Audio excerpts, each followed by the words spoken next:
শয়তান একবার রাতের বেলা কার গোয়ালিতে গাদা একটা চুরিয়ে যায়নি। ইমামে গাজালি রহমাতুল্লাহ আলাইহি সম্ভবত হুজুরের বাড়ির কাছে আইনিয়া বাইরে আইছে। গভীর রাত্রে ইমাম গাজালি তখন তাহাজ্জুদ পড়ে জিকির করতেছে, বসে মুরাকাবা করতেছে। এর মধ্যে শয়তান বাইরে আইছে, খুব মিষ্টি সুরি, ওরে তো আল্লাহ তার কোন অভাব দেয়নি, সব কিছু পারে। আইসে বলতেছে আফিল বাইতে গাজালি, আফিল বাইতে গাজালি, ইমাম গাজালি বাসা আছেন? তিনি বলতেছেন মান আনতা, আপনি কে? ইমাম গাজালি বলতেছে আপনি কে? তো জবাব দিচ্ছে আনা রাব্বুকা, আমি আপনার রব, আমি আপনার আল্লাহ। ইমাম গাজালি টের পাইছে কাম সারছে। তা কি আল্লাহ, কি খবর? তোমার নামাজ, কালাম, ইবাদত, বন্দেগী, তসবিহ, তাহলিল, কুরআন, কিতাব সব কিছু দেখা আমি এত মুগ্ধ হয়ে গেছি, আমি আর আরশে আজিমে থাকতে পারি নাই। স্বয়ং তোমাকে সাথে করে আরশে আজিমে যাব বলে আমি বুরাক নিয়ে চলে আসছি। ইমাম গাজালি রে, আল্লাহু আকবার, স্বয়ং আল্লাহ চলে আইছে জান্নাতি বুরাক নিয়ে, বেহেশতে নিয়ে যাবে। ইমাম গাজালি বুঝে ফেলাইছে কোন আল্লাহ আইছে। তো বলতেছে আল্লাহ একটু দাঁড়ান বাইরে। আল্লাহ রে কয় আল্লাহ একটু বাইরে দাঁড়ান, ঘরে ঢুকেন না। কইয়েই তাকের বর্ষেল কোড়া লাঠি, ওই দৌড়িয়ে নিয়ে বেতের লাঠি পিছনে আসতে সারিয়ে নিয়ে যাইয়ে দমা দম আল্লাহর ফিটি 3-4 মারি দিল। ওরে শালার বেটা, শালার আল্লাহ তোরে শেষ করে ফেলাই দেব। আমার মতো লক্ষ কোটি গুণ, লক্ষ কোটি গাজালিকে এক পাল্লায় রাখলে যা হয়, বিশ্বনবী মুহাম্মদুর রাসূলুল্লাহ সাল্লাল্লাহু আলাইহি সাল্লামের একটা মিনিটের দাম তার চেয়ে বেশি। সেই নবীকে মিরাজে নেওয়ার জন্য আল্লাহ নিজে আসে নাই, জিবরাইলকে পাঠাইছে। আর শয়তান তুই আইছিস আমার আল্লাহ সাথে ধোঁকা দিতি, তোরে সুলিয়ে ফেলাই দেব। আল্লাহর বেটা আল্লাহ মায়ের খাইয়ে দৌড়ে আর কয় যে তুই গাজালি এলেমের বদৌলতে বেঁচে গেলি।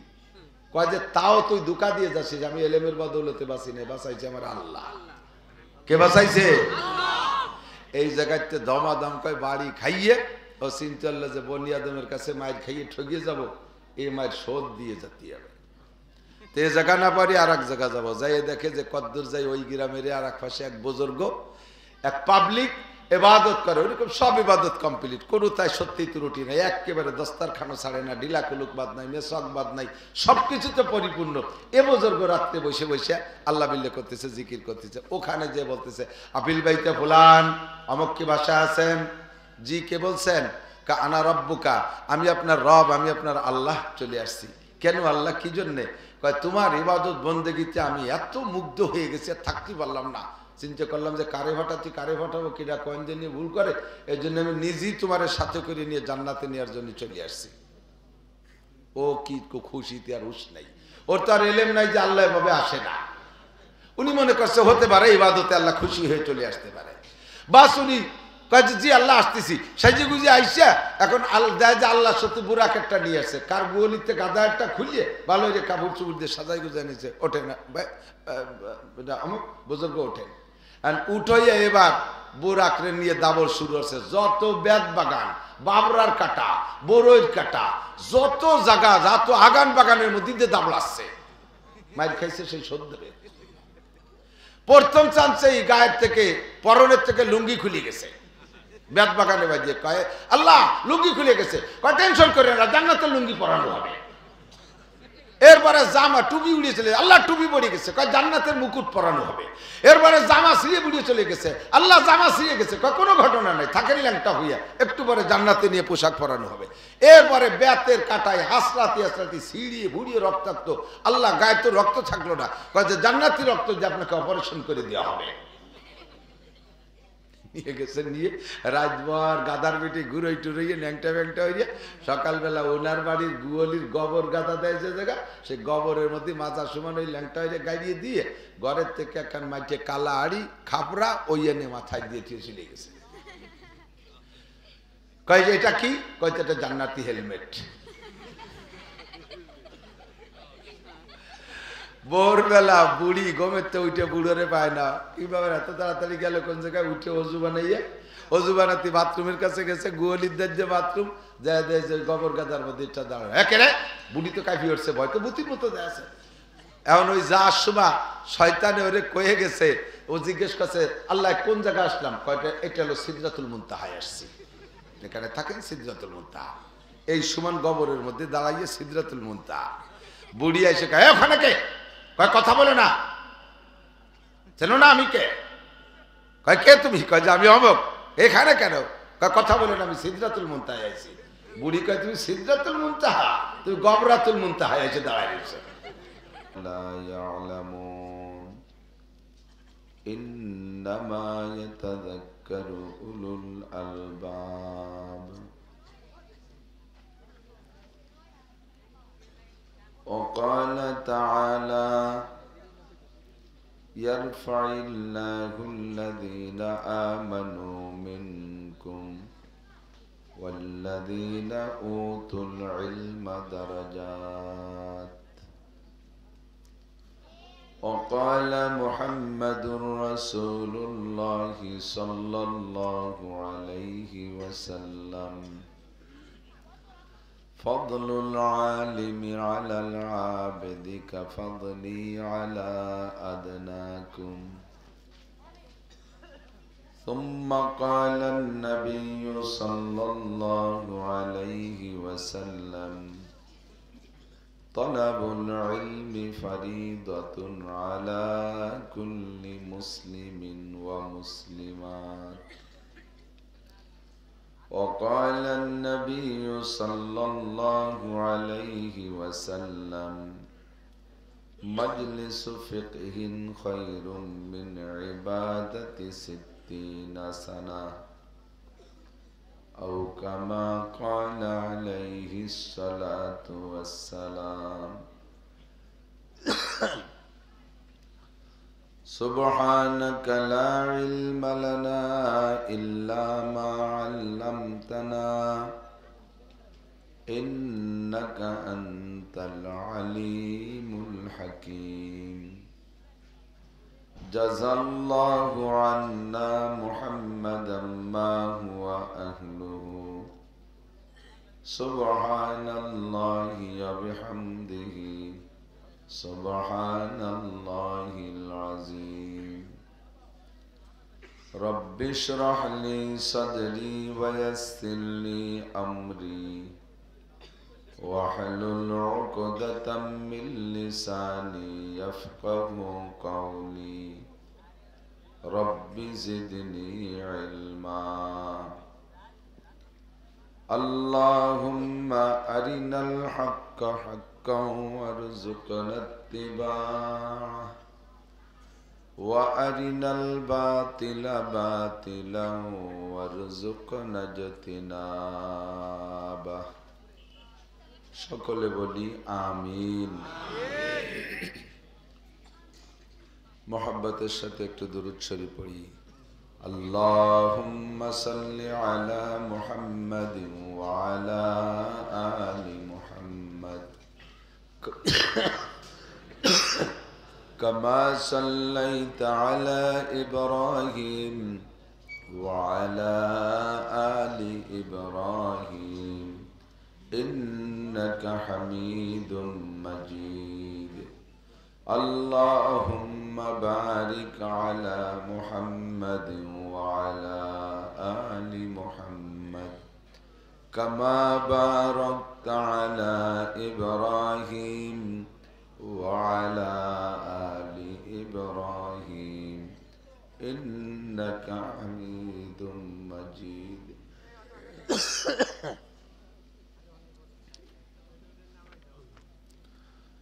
ঐতিহ্যবাহী বড়দিয়া ইসলামিয়া কওমি মাদ্রাসা এতিমখানার উদ্যোগে আয়োজিত বার্ষিক ওয়াজ মাহফিল। অধ্যকার মাহফিলের সম্মানিত সভাপতি জনাব হযরত মাওলানা ইমদাদুল হক সাহেব, মুহাদ্দিস ঈদগাহ মাদ্রাসা ভাঙ্গা। এতক্ষণ পর্যন্ত বয়ান করেছেন উলামা হযরত, মাদ্রাসার সুযোগ্য সুদক্ষ প্রবীণ মোহতামিম সাহেব হুজুর ও আসাতিজায়ে কেরাম আজিজ আমতুলাবা। অঞ্চলের অনেক অনেক উলামাই কিরাম, আইম্মায়ে মাসাজিদ, প্রাণপ্রিয় দেশবাসী, মোটামুটি শীতের রাত্রে রাত গভীর পর্যন্ত আল্লাহ পাক রব্বুল আলামিন আমাদেরকে আরামের বিছানা ত্যাগ করে দুনিয়ার কিছুক্ষণের শান্তিকে ত্যাগ করে আখিরাতের বিশাল জান্নাতের শান্তির আশায় সাময়িক কিছুক্ষণের কষ্ট সহ্য করে জাহান্নামের প্রচন্ড কষ্টের ভয়ে, হিদায়াতের আশায় গুমরাহির ভয়ে, সওয়াবের আশায় গুনার ভয়ে, শিরিক ও কুফর মুক্ত ঈমান গড়ার লক্ষ্যে বেদাত মুক্ত সুন্নতি আমলের প্রশিক্ষণ নেওয়া দেওয়ার জন্য আল্লাহ তার রসুল সাল্লাল্লাহু আলাইহি ওয়াসাল্লামের প্রেম ও ভালোবাসা অন্তরে নিয়ে কোরআন সুন্নাহর কিছু হক কথা আহলে হক উলামায়ে কেরামের কাছ থেকে এতক্ষণ পর্যন্ত শোনার সুযোগ করে দিয়েছেন। রব্বুল আলামিনের এই বড় ইহসানের শুকর আদায় করে সকলে পড়ি আলহামদুলিল্লাহ। লা ইন শাকারতুম লা আযীদান্নাকুম। আল্লাহ পাক বলেন, তুমি আমার যে নিয়ামতের শুকর আদায় করবে ওই নিয়ামত বাড়িয়ে দেওয়া হবে। দুনিয়ার হাজার হাজার কোটি কোটি টাকার চাইতে একটা নেকির দাম অনেক বেশি।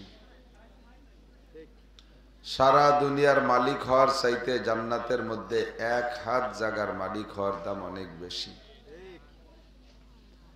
কাজেই দুনিয়ার নাজ ও নিয়ামতের পর যতটুক আনন্দের সাথে শুকর আদায় করব,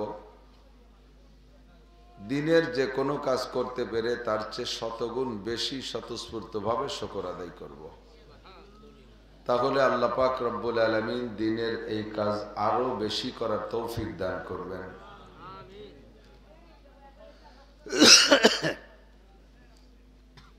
কষ্ট করে যেহেতু বসে আছেন, যা সংগ্রহ করেছেন বক্তাদের কাছ থেকে সেগুলো নিয়ে যাওয়ার চেষ্টা করবেন। আমাকে আল্লাহ পাক যা বলার তৌফিক দান করে তার জন্য আমি নিজেও আমলে আনতে পারি এবং আপনারাও সকলে আমলে আনতে পারেন, এই খেয়ালেই শুনতে হবে। বয়ানের মাঝে বাদাম খাওয়া, চানাচুর খাওয়া, পান খাওয়া, এই খুটমুট করা, একটু খই কিনে নিয়ে বসে বসে খাওয়া, এটা মজলিসের সাথে চরম বেয়াদবি। আল্লাহ পাক এটা অত্যন্ত অপছন্দ করেন, যার কারণে বয়ান শোনার পদ্ধতি উলামায়ে কেরামের কাছে শুনে দেখেন কি বলে কোরআনে। ওয়া ইযা কুরিআল কুরআনু ফাসতামিউ। শুধু কোরআন শরীফকে রিডিংও যদি পড়া হয়, তরজমা তাফসীর ছাড়া শুধু রিডিং তিলাওয়াত হয়, কানে আসে, তাহলে আপনাকে অন্তরের কান দিয়ে শুনতে অর্ডার করেছেন আল্লাহ। আর কোন জিনিস অন্তরের কান দিয়ে শুনতে হলে অবস্থাটা কেমন হতে হবে? আল্লাহ বলেন, ওয়া হালিয়া ওয়া আনসিতু, এমত অবস্থায় যে মুখ বন্ধ রাখো, চুপ থাকো। মুখের যত কাজ আছে সব কাজ থেকে মুখকে বিরত রাখো। কান আর মুখ দুইজনে একই সাথে কাজ করতে পারে না। শোনার দিকে খেয়াল করলে বলা যায় না, বলার দিকে খেয়াল করলে শোনা যায় না। এজন্য অন্তরের কান দিয়ে শুনতে হবে। লাআল্লাকুম তুরহামুন, আল্লাহ পাক বলেন অবশ্যই তোমাদের উপরে তাহলে রহমত নাজিল করা হবে। সুরও নাই আমার, গজলও জানি না। চলমান বক্তাদের যেটা পুঁজি, কণ্ঠ এবং গজল, এগুলো দিয়ে তারা ভাইরাল হচ্ছে এবং ডাটের ডাটের পোশাক। বুড়ো হয়ে গেছি, পোশাকের শখ সাদার নাই, প্রয়োজনে যতটুক লাগে ততটুক পরি, সাজাগুজার বয়স আর নাই। আর কণ্ঠ নাই, গজলও জানি না। মাদ্রাসায় হাদিস কোরআন পড়াই, তার থেকে একটা ক্লাস আপনাদের জন্য বাছাই করে আনি। ছাত্রদের যা পড়াই তা পড়াইলে আপনারা বুঝবেন না, অভিন্ন কিছু। এখানের ক্লাস আলাদা, তবে সকলের পড়া কোরআন হাদিসের মধ্যে আছে। ছাত্রদের যা লাগবে তাও আছে, আলেমদের যা লাগবে তাও আছে, পাবলিকের যা লাগবে তাও কোরআন হাদিসে আছে। ওখান থেকে খুঁটে খুঁটে বাছাই করে আপনাদের জন্য একেবারে প্লেটে করে নিয়ে আসি, 1-2 প্লেট নিয়ে চলে যাবেন। পারা যাবে তো ইনশাআল্লাহ? আল্লাহ পাক সকলকে তৌফিক দান করে, বলেন আমিন। কোরআন শরীফ বিসমিল্লাহির রহমানির রহিম থেকে নিয়ে আলহামদুলিল্লাহি রাব্বিল আলামিন থেকে নিয়ে সূরা নাসের সিন পর্যন্ত 30 পারা কোরআন শরীফ। এর একটি আয়াতকেও যদি আপনি অস্বীকার করেন, সন্দেহ করেন, একটি আয়াতের মাসালাকে যদি আপনি মেনে নিতে রাজি না থাকেন, অথবা তার উপরে আপনার কোনো প্রশ্ন আছে বলে মনে হয়, তাহলে আপনি বুঝবেন যে আপনার ঈমান এখনো পরিষ্কার হয় নাই। আগে হুজুর আলাইহিস সালাম বলেন, আখলিস দীনাকা ইয়াকফিকাল আমালুল কলিল, তোমার ঈমানকে খাঁটি করো, তোমার ঈমানকে পিওর করো, তোমার ঈমানকে সঠিক করো, অল্প আমলই নাজাতের জন্য যথেষ্ট হইবে। অল্প অল্প মোটা মোটা কয়েকটা আমল করে আপনি বিনা হিসাবে জান্নাতে যাইতে পারবেন। শর্ত হলো আগে আপনার ঈমানকে ফ্রেশ করতে হবে। নবী পাক বলেন, মা আমানা বিল কুরআনি মান ইস্তাহাল্লা মাহারিমাহু, কুরআনে যতগুলো হারামের আলোচনা আসছে এর একটা হারামকে যদি কেউ হালাল মনে করে, কুরআনে যতগুলো হালালের আলোচনা আসছে একটা হালালকে যদি হারাম মনে করে, বাকি সবগুলো সে মানে, শুধু একটা মানে না। আল্লাহ নবী বলেন ধরে নেওয়া হবে ওই লোকটা গোটা কোরআনকে মানে না। আল্লাহকে মানেন, কোরআন মানেন না, নবীকে মানেন, হাদিস মানেন না, সুন্নাত মানেন না, আপনি কখনই মুমিনও না, মুসলমানও না। এই জন্য আগে ঈমানকে ঠিক করতে হবে। কোরআন এবং হাদিসে যা বলে তা মানতে জন্য প্রস্তুত আছি না নাই? 30 পারা কোরআন শরীফই আমার মাননীয়, আমার অর্জনীয়, আমার করণীয়।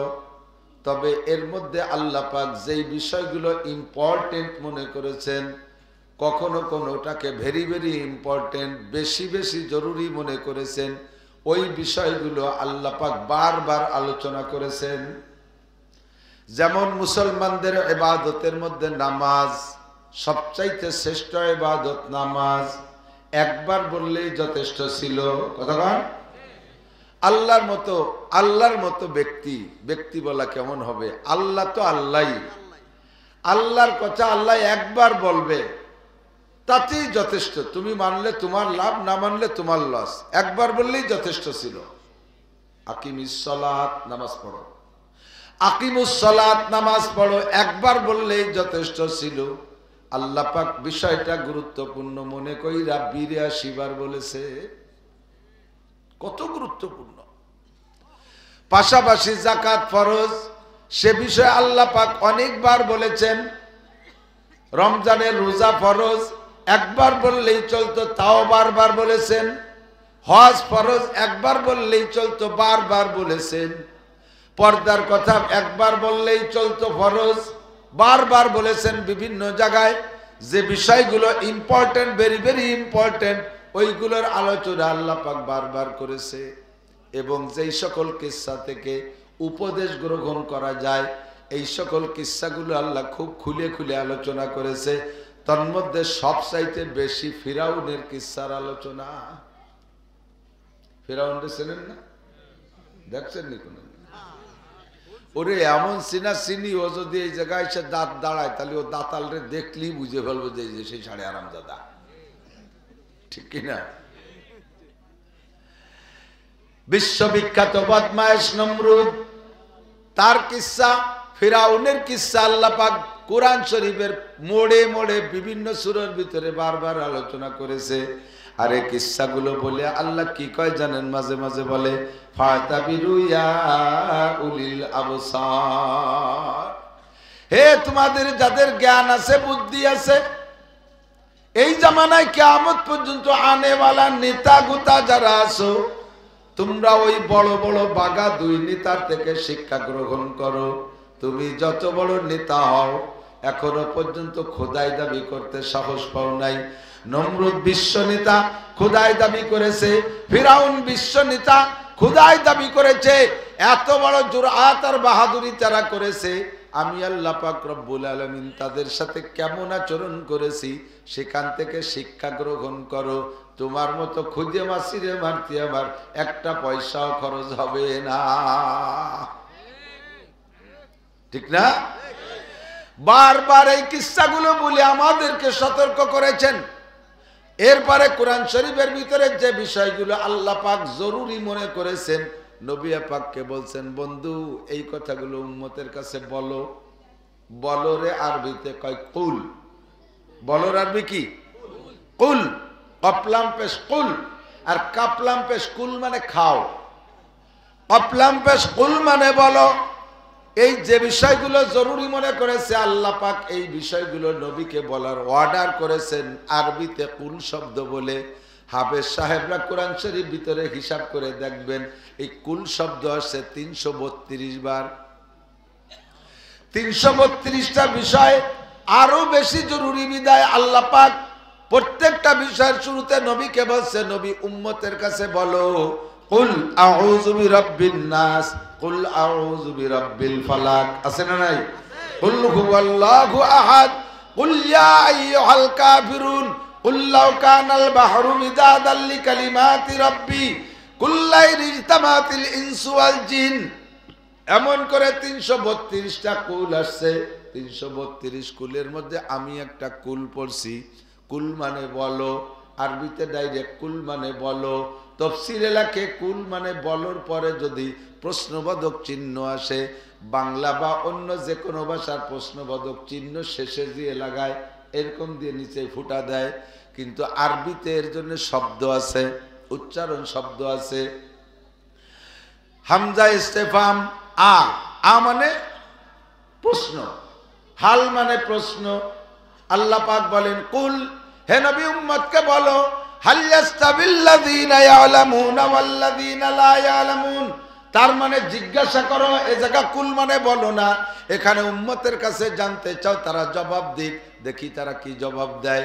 শিক্ষিত লোক আর অশিক্ষিত লোক কখনো কি সমান হতে পারে? কুল হাল ইয়াস্তাবিল আমা ওয়াল বাসীর। আল্লাহ পাক জানতে চান, জিজ্ঞেস করেন, বলো অন্ধ লোক আর চোখালা লোক কি কখনো সমান হতে পারে? একটা অন্ধ লোক শরীরে অনেক মোটা সোটা, বা একেবারে 6 ফুট জুয়ান, গায়ে খুব শক্তি, কিন্তু লোকে দুনিয়ায় কিচ্ছু দেখে না, চরম অন্ধ। ওর পিছনে লাগছে একটা লোক একেবারে আমার মতো ট্যান টেনে শূন্য। দুইজনের হাতেই লাঠি আছে, দুইজনের হাতেই। একজন শুকনো গায়ে গতরে গোস্ত কম, শক্তি কম, আর একজন অন্ধ গায়ে হেভি শক্তি, বিশাল জোয়ান। দুইজনে যদি মারামারি করে মায়ের বেশি খাবে কিনা? অন্ধ তো জানেই না যে কোন দিক দিয়ে এসে বাড়ি দেবে, আর ওই পাতলাটা ঘুরিয়ে ঘুরিয়ে বাড়িবে। ওর চোখ আছে, দেখে শুনে বাড়িবে, ঠিক না? অন্ধ আর চক্ষুওয়ালা যেমন সমান হইতে পারে না, হাল ইয়াস্তাবিল হাই ওয়াল মাইয়িত, জীবিত আর মরা মানুষ যেমন সমান হইতে পারে না, শিক্ষিত আর অশিক্ষিত মানুষও কখনো সমান হইতে পারে না। যারা লেখাপড়া করো না, এদানিং লেখাপড়া ধুয়ে যাচ্ছে, মোবাইল আইছে সব সর্বনাশ করে দিয়েছে, ঠিক না?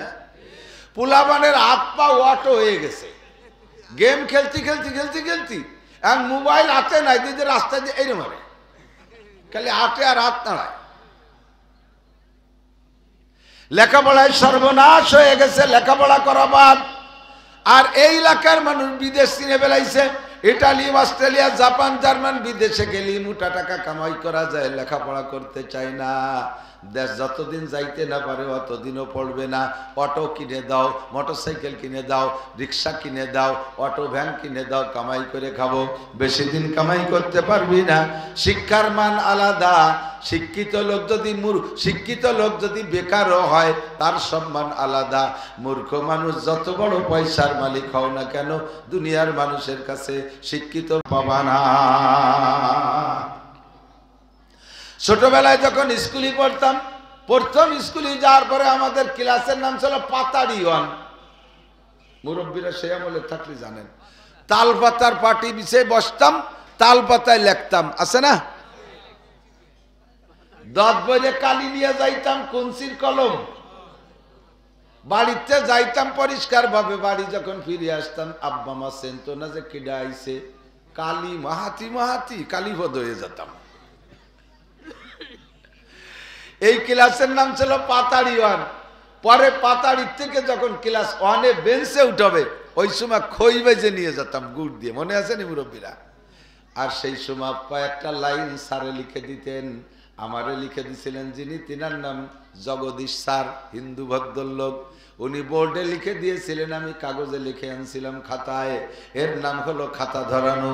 লিখে দিয়েছিলেন, মন দিয়ে করো সবে বিদ্যা উপার্জন, সকল ধনের চেয়ে বিদ্যা মহাধন। এ পাঙ্কুর দল যারা পড়তে চেষ্টা, ভালো করে মনে রাখ, মন দিয়ে করো সবে বিদ্যা উপার্জন, সকল ধনের চেয়ে বিদ্যা মহাধন। এই দান নাহি কেউ নিতে পারে কেড়ে, যতই করিবে দান ততই যাবে বেড়ে। স্বর্ণ দিয়ে লেখার মতো একটা কথা, ঠিক কি ঠিক না? দুনিয়ার সব জিনিস দিলে নগদে কমে যায়, দিলেই নগদে কমে যায়। পরে আল্লাহ বরকত দেবে দেবে, কিন্তু তাৎক্ষণিক কমে যায়। 100 টাকা থেকে 10 টাকা দিলে কয় টাকা থাকে? 110 টাকা থাকে। কয় টাকা? আল্লাহু আকবার। 1 মণ ধানের চেয়ে আধা মণ দিলে 20 কেজি থাকে, নগদের পর কমে যায়, ঠিক না? দুইটা জিনিস দিয়ার সাথে সাথে নগদে বেড়ে যায়, একটুও কমে না। একটা হলো আগুন আর একটা হলো বিদ্যা।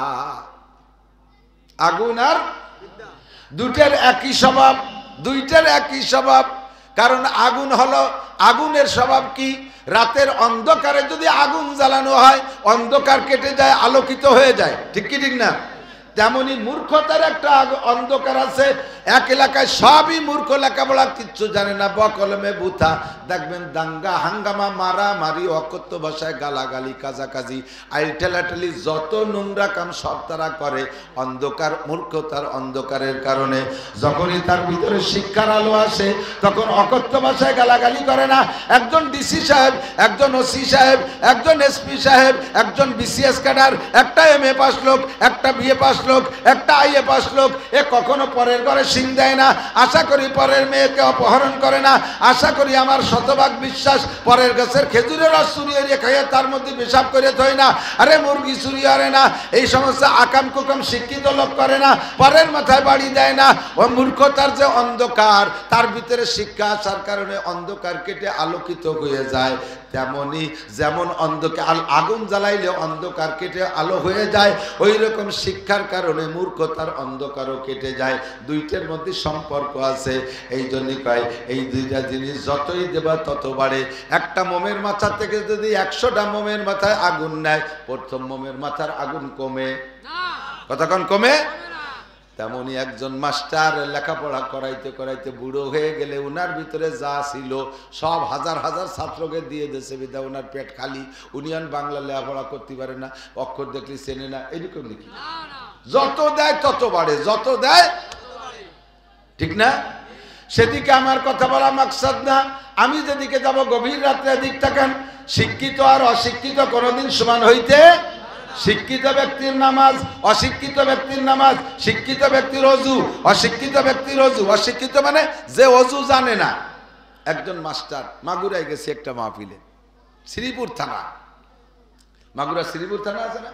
শ্রীপুর থানা গাছিয়াড়া গ্রাম, না গ্রামও কয়ে দিলাম, আর হ্যাঁ গ্রামের নাম গাছিয়াড়া।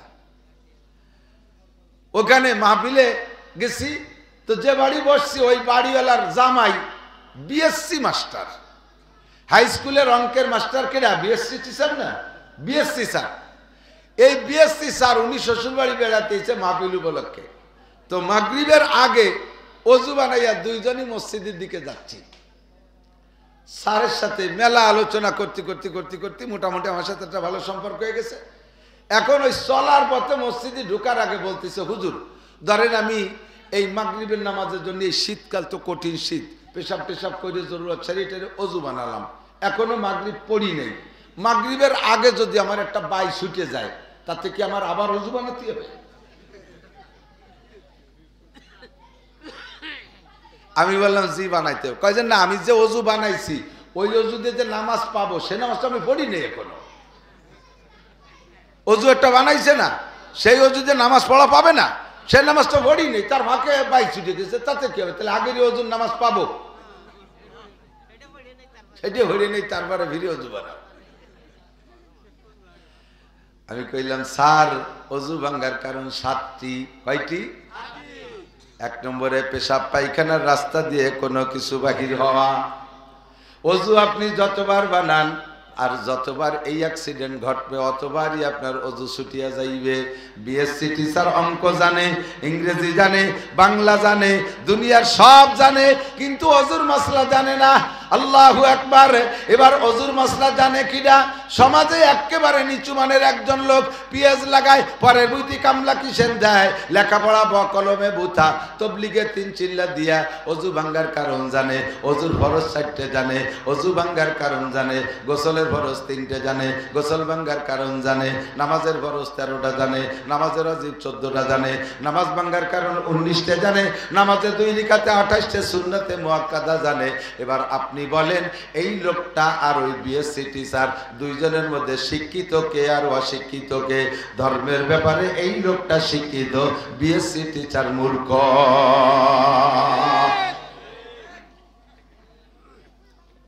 ঠিক না? কারাহা বা কলকে আরি জুমলা রাস বা খোদা তদবির হিলা কায়রাওয়াস। আল্লাহ পাক বলেন তোমাদের কাছে জিজ্ঞাসা করলে তোমরা বলবা না, সঠিক জবাব দিবা না, আমি জবাব দিয়ে দেই। ইয়ারফাইল্লাহুল্লাযীনা আমানু মিনকুম ওয়াল্লাযীনা উতুল ইলমা দারাজাত।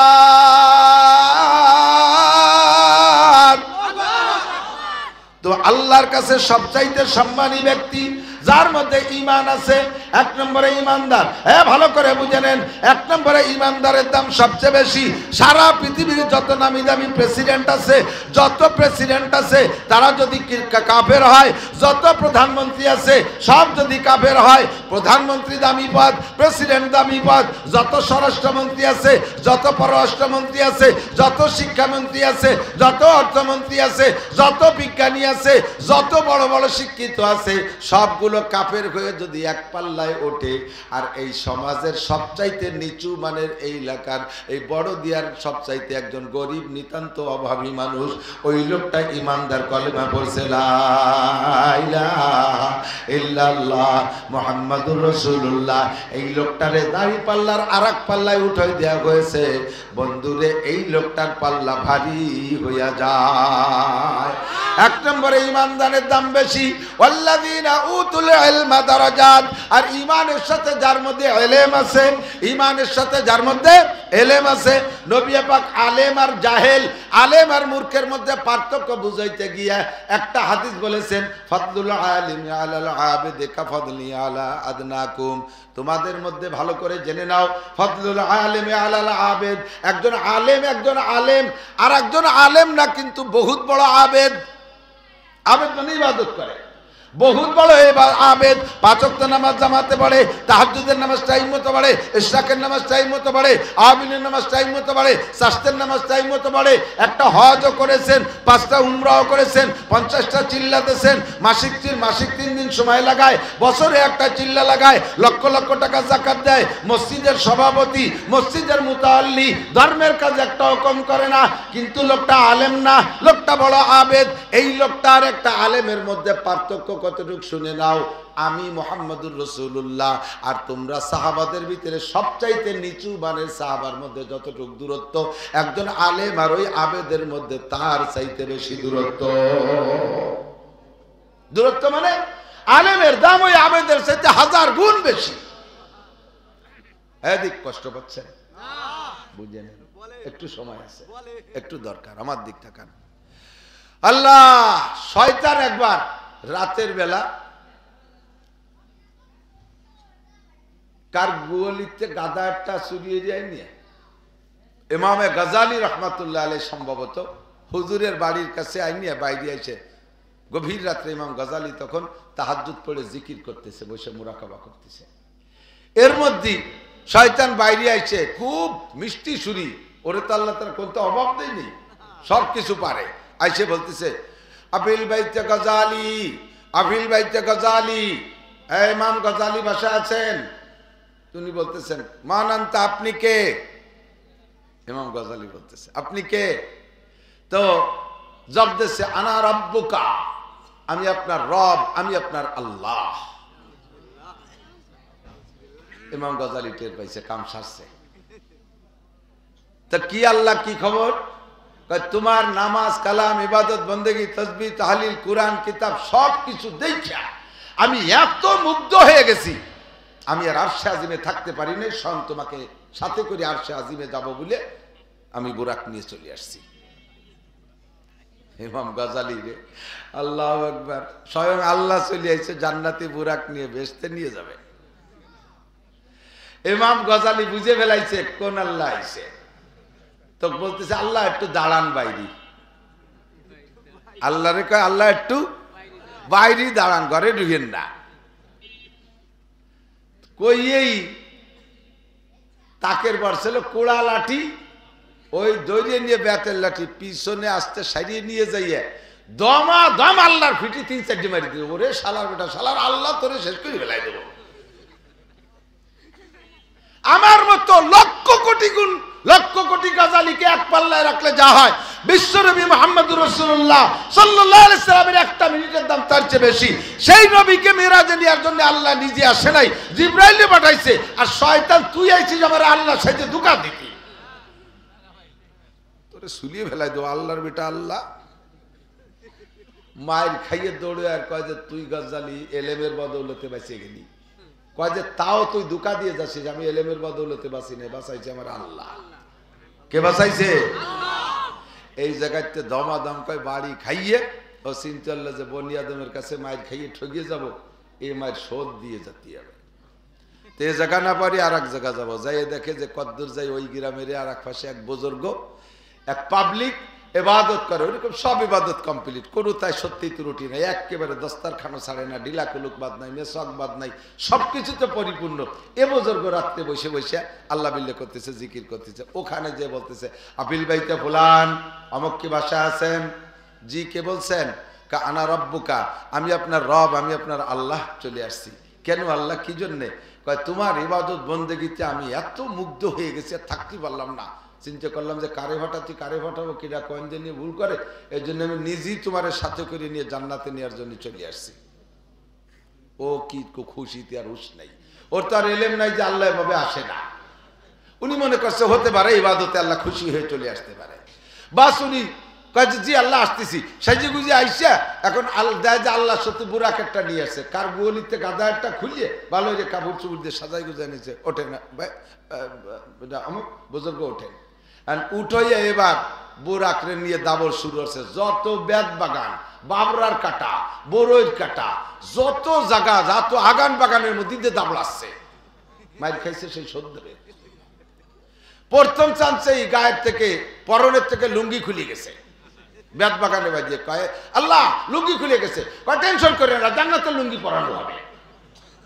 এরপরে জামা টুপি উড়িয়ে চলে, আল্লাহ টুপি পড়ে গেছে, কয় জান্নাতের মুকুট পরানো হবে।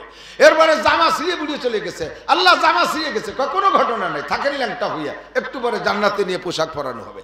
এরপরে বেতের কাটায় হাসরাতি হাসরাতি ছিঁড়িয়ে ভুড়িয়ে রক্তাক্ত, আল্লাহ গায়ে তো রক্ত থাকলো না, কয় যে জান্নাতি রক্ত যে আপনাকে অপারেশন করে দেওয়া হবে। নিয়ে গেছে, নিয়ে রাজভর গাদার বেটে ঘুরোই টুরোইয়ে ন্যাংটা ব্যাংটা হইয়া সকালবেলা ওনার বাড়ির গুয়লির গোবর গাদা দেয় যে জায়গা, সেই গোবরের মধ্যে মাথা সমান ওই ল্যাংটা হইয়া গাইয়ে দিয়ে ঘরের থেকে একখান মাইকে কালা আড়ি খাপড়া ওই এনে মাথায় দিয়ে চলে গেছে। কয় যে এটা কি? কয় এটা জান্নাতি হেলমেট। ভোরবেলা বুড়ি ঘুমেতে উঠে বুড়োরে পায় না, কিভাবে এত তাড়াতাড়ি গেল কোন জায়গায়, উঠে অজু বানাইয়া, অজু বানাতে বাথরুমের কাছে গেছে, গোয়ালিদের যে বাথরুম যায় দেয় যে গোবর গাদার মধ্যে এটা দাঁড়ায়, হ্যাঁ রে বুড়ি তো কাঁপি উঠছে, ভয় তো বুতির মতো আছে। এখন ওই যাওয়ার সময় শয়তানে ওরে কয়ে গেছে, ও জিজ্ঞেস করছে আল্লাহ কোন জায়গায় আসলাম? কয়টা এটা হলো সিদরাতুল মুনতাহায় আসছি, যেখানে থাকেন সিদরাতুল মুনতাহা, এই সমান গোবরের মধ্যে দাঁড়াইয়ে সিদরাতুল মুনতাহা। বুড়ি এসে কয় ওখানে কে? কয় কথা বলে না, চেনো না আমি কে? কয় কে তুমি? কয় যে আমি অমুক। এখানে কেন? কথা বলেন আমি সিদরাতুল মুনতাহায় আইছি। বুড়ি কয় তুমি সিদরাতুল মুনতাহা, তুমি গবরাতুল মুনতাহায় এসে দাঁড়ায় রয়েছে। আলেমরে ধোঁকা দিয়া বড় কঠিন। কতগুলো মূর্খরে ডাইকে দিয়া তার ভিতরে যোগ্য করে আলেম না থাকার কারণে আজকে দাওয়াত ও তাবলীগের ভিতরে নিয়া তাদেরকে এমন ধোঁকা দিয়া উলামায়ে কিরামের সাথে ধর্মের সাথে বেয়াদবি করতেছে। সারা দুনিয়া জুড়ে যে কামটা চলতেছিল দাওয়াত ও তাবলীগের কাম, এই তাবলীগের কামকে ধ্বংস করে দেওয়ার পায়তারা করতেছে। শতকরা 99 জন আলেম একমত, আর পাঙ্কু পুঙ্কু লেহাপড়া জানে না দুই একটা দামলা মৌলবী, এই দামলা মৌলবী গুলো জড়ছে ওকে সাথে। এত সুন্দর একটা কাজ চলতেছে বিশ্বব্যাপী। আল্লাহু আকবার। প্রত্যেক দিন আমি গত কয়েকদিন আগে পড়েছি, ভারতের একজন গবেষক হিন্দু, উনি বললেন যে ইসলাম ধর্ম যে সঠিক আমি এখনো স্বীকার না করলেও আমি বলতে বাধ্য একমাত্র ধর্ম ইসলাম ধর্ম, ইসলাম ধর্ম সঠিক। এর প্রমাণ হলো 2015 সাল থেকে নিয়ে 2022 সাল পর্যন্ত আমি বিশ্ব জরিপ করেছি।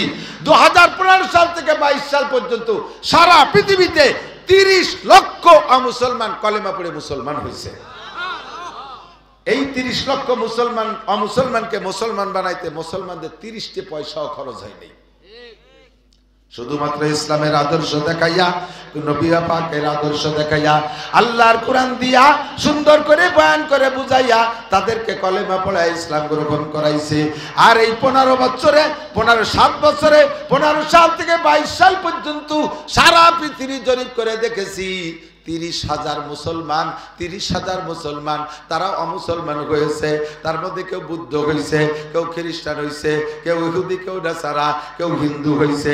সারা দুনিয়া জুড়ে 30,000 অমুসলমান হয়েছে, আর সারা দুনিয়া জুড়ে 30 লক্ষ মুসলমান হয়েছে। তবে 30,000 মুসলমানকে অমুসলমান বানাইতে কোটি কোটি কোটি কোটি হাজার হাজার কোটি টাকা খরচ হয়েছে। দুনিয়ার প্রলোভন দিয়া, বোর লোভ দিয়া, দালানের লোভ দিয়া, জাগার লোভ দিয়া, জমিনের লোভ দিয়া, আমেরিকার ভিসার লোভ দিয়া, লন্ডনের ভিসার লোভ দিয়া, ইটালি, অস্ট্রেলিয়া, ফ্রান্সের লোভ দিয়া, আরে গ্রিন কার্ডের লোভ দিয়া, দুনিয়ার লোভ দিয়া তাদেরকে মুসলমান বানানো হয়েছে। আর মুসলমান হয়েছে যে 30 লক্ষ, তাদের পিছনে তাদের 30টা পয়সাও খরচ হয় নাই। এটাই হলো ইসলাম ধর্ম সঠিক। ইন্নাদ-দীনা ইনদাল্লাহিল ইসলাম। ধর্ম বলতে একমাত্র, জোরে বলেন কি? আরো জোরে। যুবক রেডি হয়ে যাও, বেশি দেরি নাই। গজওয়াই হিন্দ, হিন্দুস্তান থেকে বিশ্বের শ্রেষ্ঠ যুদ্ধ হবে। আবার নবী 1500 বছর আগে ভবিষ্যৎবাণী দিয়ে গেছে। মনে হয় সময় কাছাই গেছে। এই সময় যদি মুসলমান যুদ্ধ লাগে, তোমরা কি নামবা না ঘরে বসে থাকবা? যুদ্ধের জন্য রেডি আছে, যুদ্ধের জন্য রেডি আছে। এক্ষুনি যদি ডাক আসে যাইতে প্রস্তুত? জোরে বলেন প্রস্তুত? অনেকের হাত উঠান নাই ও বন্ধু, অনেকের হাত উঠান নাই। আরে যা লাগুক আর না লাগুক, হাতটা উঠাইয়া সাক্ষী দেই কিয়ামতের ময়দানে গজওয়াই হিন্দের যোদ্ধাদের সাথে আল্লাহ পাক আমাদেরকে জান্নাতি করবে। আল্লাহু আকবার, আল্লাহু আকবার। মাশাআল্লাহ, জাযাকুমুল্লাহ। এই সময় কোন প্রকার ফিতনা আমরা মেনে নিতে রাজি। দাওয়াত ও তাবলীগের মাধ্যমে ডেলি 1000 করে অমুসলমান কলেমা পড়ে মুসলমান হচ্ছিল। ডেলি 1000 অমুসলমান কলেমা পড়ে মুসলমান হচ্ছিল। এমন সুন্দর একটা কাজের ভিতরে বাধা সৃষ্টি করেছে ওই ইসরায়েলি নেতানিয়াহুর গোষ্ঠী। ওখান থেকে পয়সা দেয়। এখন সব গোপন তথ্য বের হয়ে গেছে। এই যে মুয়াজ বিন নূর বড় মস্তান, যেটা ওরে অ্যারেস্ট করে নিয়ে যখন রিমান্ড এনেছে, ও স্বীকার করছে মোসাদের মাধ্যমে। মোসাদ ইসরায়েলের গোয়েন্দা বাহিনীর গোয়েন্দা গ্রুপের নাম হলো মোসাদ। ওই গোয়েন্দার প্রধানের সাথে এরা সবসময় এই কি বলা হয় ওয়াসিফ সাহেবের ছেলে ওসামা আর এই মুয়াজ বিন নূর, এরা সবসময় যোগাযোগ রাখে। ওই মোসাদের টাকার মাধ্যমে দেশে কামগুলো করে। বাংলাদেশের টঙ্গীর ময়দানে 18 সালে যখন ওরা তালবি আলিমদেরকে মারছিল, যেদিন এখানে মারামারি হয়, ওই দিন সেই ইরা সাহেব, সাদ সাহেব ইসরায়েলি যে নেতানিয়াহুর সাথে আলোচনা করে। ওখান ওখান থেকে পাওয়ার দেয় আর এখান থেকে মারে। আর ওদের সাথে আছে আমেরিকা আলা, মুসলমানকে দুনিয়া থেকে ধ্বংস করবে। ইসলাম নিধন আন্দোলন, কুরআন নিধন আন্দোলন, মুসলমান নিধন আন্দোলন, এটাই তাদের উদ্দেশ্য। তারা তবলিগের কিছুই করে না, শুধুমাত্র নাম কি আসতে ময়দানে আমাদেরকে ধোঁকা দেওয়ার জন্য আসছে। ধোঁকাবাজদেরকে চিনে ফেলাইছি এই বছর 31শে জানুয়ারি, 1-2 ফেব্রুয়ারি, 31শে জানুয়ারি, বলেন 31শে জানুয়ারি, 1-2 ফেব্রুয়ারি টঙ্গীর ময়দানে উলামায়ে কেরামের নেতৃত্বে ইজতেমা হবে। আমরা এখানে যাবই যাব ইনশাআল্লাহ। মুসলমান এবার ইজতেমায় যাইবা, অন্যবার না গেলে এবার যাবা। আসুক এবার ইজতেমা। আমি বলেছি, আমি দাবি করেছি ইজতেমা 3 দিন নয়, 1 সপ্তাহ যাবত প্রয়োজন হয় ইজতেমা করব, মাঠে ইজতেমা করব। আয় কে কে আসবে ইজতেমা করতে, পরের পর্বে আয়। ইনশাআল্লাহ ইজতেমা এবার একবারই হবে, দেখাই ছেড়ে দেবে ইজতেমা ইনশাআল্লাহ। আল্লাহ তাআলা মুসলমানদের শান ও মান বাড়ায় দিক, বলেন আমিন। উলামায়ে কেরামের সাথে থাকার তৌফিক দান করেন। আলেমের সাথে তবলিগে যাবেন, ইনশাআল্লাহ শিখতে পারবেন। হাজার হাজার মাসালা আছে, যে মাসালা না জানা থাকার কারণে আপনার নামাজ হচ্ছে না। নবী পাক বলেন, এর একটা মাসালা শুনবা, শিখবা, আমল করা ছাড়াই শুধু শুনলে এবং শিখলে। শিখার সময় আমলের নিয়তে শিখবা, শোনার সময় আমলের নিয়তে শুনবা, তাতেই তোমাকে লাগাতার 60 বছর নফল নামাজ ও নফল রোজার নেকি দান করা হবে। নবী পাক বলেন, মাজলিসু ফিকির খায়রুম মিন ইবাদাতি 60 সানা। মূর্খদের সাথে গেলে কি শেখা যায়?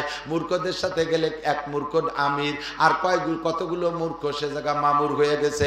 এই মূর্খ ওই মূর্খদেরকে কি শিখাবে? শুধু রান্না বান্না খাওয়া শিখাবে আর একটু দাওয়াত দেওয়া শিখাবে, তাই ছাড়া কিছু শিখাইতে পারে না। আমি 2013 সালে 20 জনের একটা জামাত নিয়ে গেছি। ওই জামাতের ভিতরে 12 জন ছিল স্কুল কলেজ স্টুডেন্ট। এই 12 জন স্টুডেন্টকে আমি কলেজের ছাত্র, হাই স্কুলের ছাত্র, তারা আলিফ বা কিছুই জানতো না। আমরা 3 জন আলেম ছিলাম, 3 জন আলেমে মিলে এই 12 জনরে ভাগ করে নিয়া 38 দিনে তাদেরকে আলিফ বা থেকে কোরআন শরীফ পড়া শিখাইয়া 8 পারা সবক পড়ায় বাড়ি আনছি।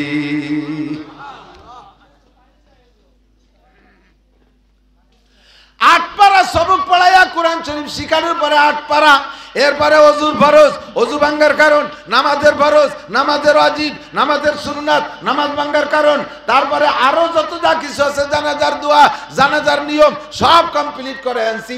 এই ছেলেগুলো যদি বিসিএস ক্যাডারও হয়, সে তার আব্বার জানাজা পড়াইতে পারবে, যে কোনো জায়গায় দাঁড়ায় ইমামতি করতে পারবে, নামাজ পড়াইতে পারবে। সে যদি অফিসার হয়, আল্লাহর কোরআন তার মধ্যে আছে, ইনশাআল্লাহ দুর্নীতি করতে পারবে না। কথা বলেন ঠিক কি ঠিক না? আল্লাহর কোরআন যার মধ্যে থাকে, ও যত বড় অফিসার হোক, কোরআনে তার মধ্যে ঢেকুর ছাড়বে। আমার মুরব্বীরা সাক্ষী দেন। এখন তো দুনিয়া অনেক ডেভেলপ হয়ে গেছে, অভাবনাটন চইলা গেছে। আমাদের ছোটবেলায়, আপনাদের ছোটবেলায় সকালবেলা গরম ভাত কয় চাচা খাইছেন? বেশিরভাগই পান্তা ভাত, ঠিক না? পান্তা ভাত, পান্তা ভাত আর গলা ডিশ পানি, কাঁচা মরিচ আর পিঁয়াজ দিয়ে, মরিচ দিয়ে, চিনি থেকে মাহাইয়ে গড় গড় করে চুমুক দিয়ে খাইয়ে ডাঙ্গায় চলে যেতেন, শখে চলে যেতেন। যাইয়ে 2 কাপ দেওয়ার পরে 3 বার পেশাব করলে সাপ পেট খালি, কিছু থাকতো না পেটে। এই সকালবেলা পান্তা ভাত খাইতো কি দিয়ে? কাঁচামরিচ আর পেঁয়াজ দিয়ে না? কাঁচামরিচ আর পেঁয়াজ। এরপরে দুপুর বেলা এসে ভালো ভালো খাইছে, কিন্তু আসরের দিকে ডেক সাড়ে গাড় করে ডেক সাড়ে, ডেকের মধ্যে পেঁয়াজের গন্ধ। সকালে পেঁয়াজ খেলাম, তারপরে দি কতটা খেলাম, সেই পেঁয়াজের গন্ধই সন্ধ্যের সময় পাওয়া যায়। কে দিনের শুরুতে যা খাও তার প্রভাব পেটের মধ্যে থেকে যায়। এই জন্য যত ভালো খাও, সেই সকালে পেঁয়াজের ডেক সন্ধ্যে পর্যন্ত পাবা। তেমনই জীবনের শুরুতে যদি কোরআন খাওয়াই দেওয়া হয়, ওই ছেলেটা IA, BA, MA, BCA, doctor, engineer যত বড় অফিসার হোক না কেন, ও যে জায়গা যাবে তার ডেকুরির মধ্যে কোরআনের গন্ধ বের হবে। ও কখনো দুর্নীতি করতে পারবে না, কোরআনে ওরে হাত ব্রেক করে ফেলবে। কথা কন? আমরা গালাগালি করি না, হুজুররা কাজায় না। হুজুরকে মুখে গালি শুনছেন নাকি? গালি দেই না কেন? জানি নে তাইতে দেই না নাকি? কাজাকাজি জানি নে তাই মনে হয় নাকি? পাল্লা দেবেন কাজাইয়ে? মুখ দিয়ে করতে পারবো না, খাতায় লেহে দিতে পারবো। আপনারা জানেন শুধু ভাঙ্গা, ফরিদপুর, গোপালগঞ্জের কাজাকাজি, আর আমি জানি সারা বাংলাদেশের গালাগালি। ডেলি সপ্তাহে 10টা-20টা ডিস্ট্রিক্ট আমি অতিক্রম করি, সব জানি, কিন্তু বলতে তো পারলাম না কোনোদিন। ঠেকাইলো কে? ভিতরে কোরআন শরীফ আছে, যে কোরআনের ডেকবারি, কাজানির ডেকবারি হই না, কোরআনে ব্রেক করে ফেলাইছে। কথা কন? এই জন্য কোরআনের শিক্ষা দরকার। উলামায়ে কেরামের সাথে তাবলীগী যাবেন, আলেমরা রমজানে বেশি যায়, রমজানে চিল্লায় যাবেন। ইস্তেমার থেকে উলামায়ে কেরাম যায়, ইস্তেমার থেকে চিল্লায় যাবেন। ইনশাআল্লাহ আলেমদের সাথে গুললে কোরআন শরীফ পড়া শিখবেন। 5 জন বুড়ো মানুষ নিয়ে গেছিলাম ওই জামাতের ভিতরে। বুড়ো মানুষের ব্রেন কম হয়ে যায়, আঠাইয়ে মাটি শক্ত হয়ে গেলে যেমন ওর মধ্যে কিছু খুশলি রয়ে না। পোলাপানের বেরেন থাকে নরম কেদার মতো, যা দিয়ে তাই মনে থাকে। ছোটবেলা যা পড়ছি এখনো মনে আছে কতক্ষণ, ঠিক না? ওই যে ছন্দ পড়ছি সে সময় বয়স 6-7 বছর, তাই আজও মনে রয়েছে।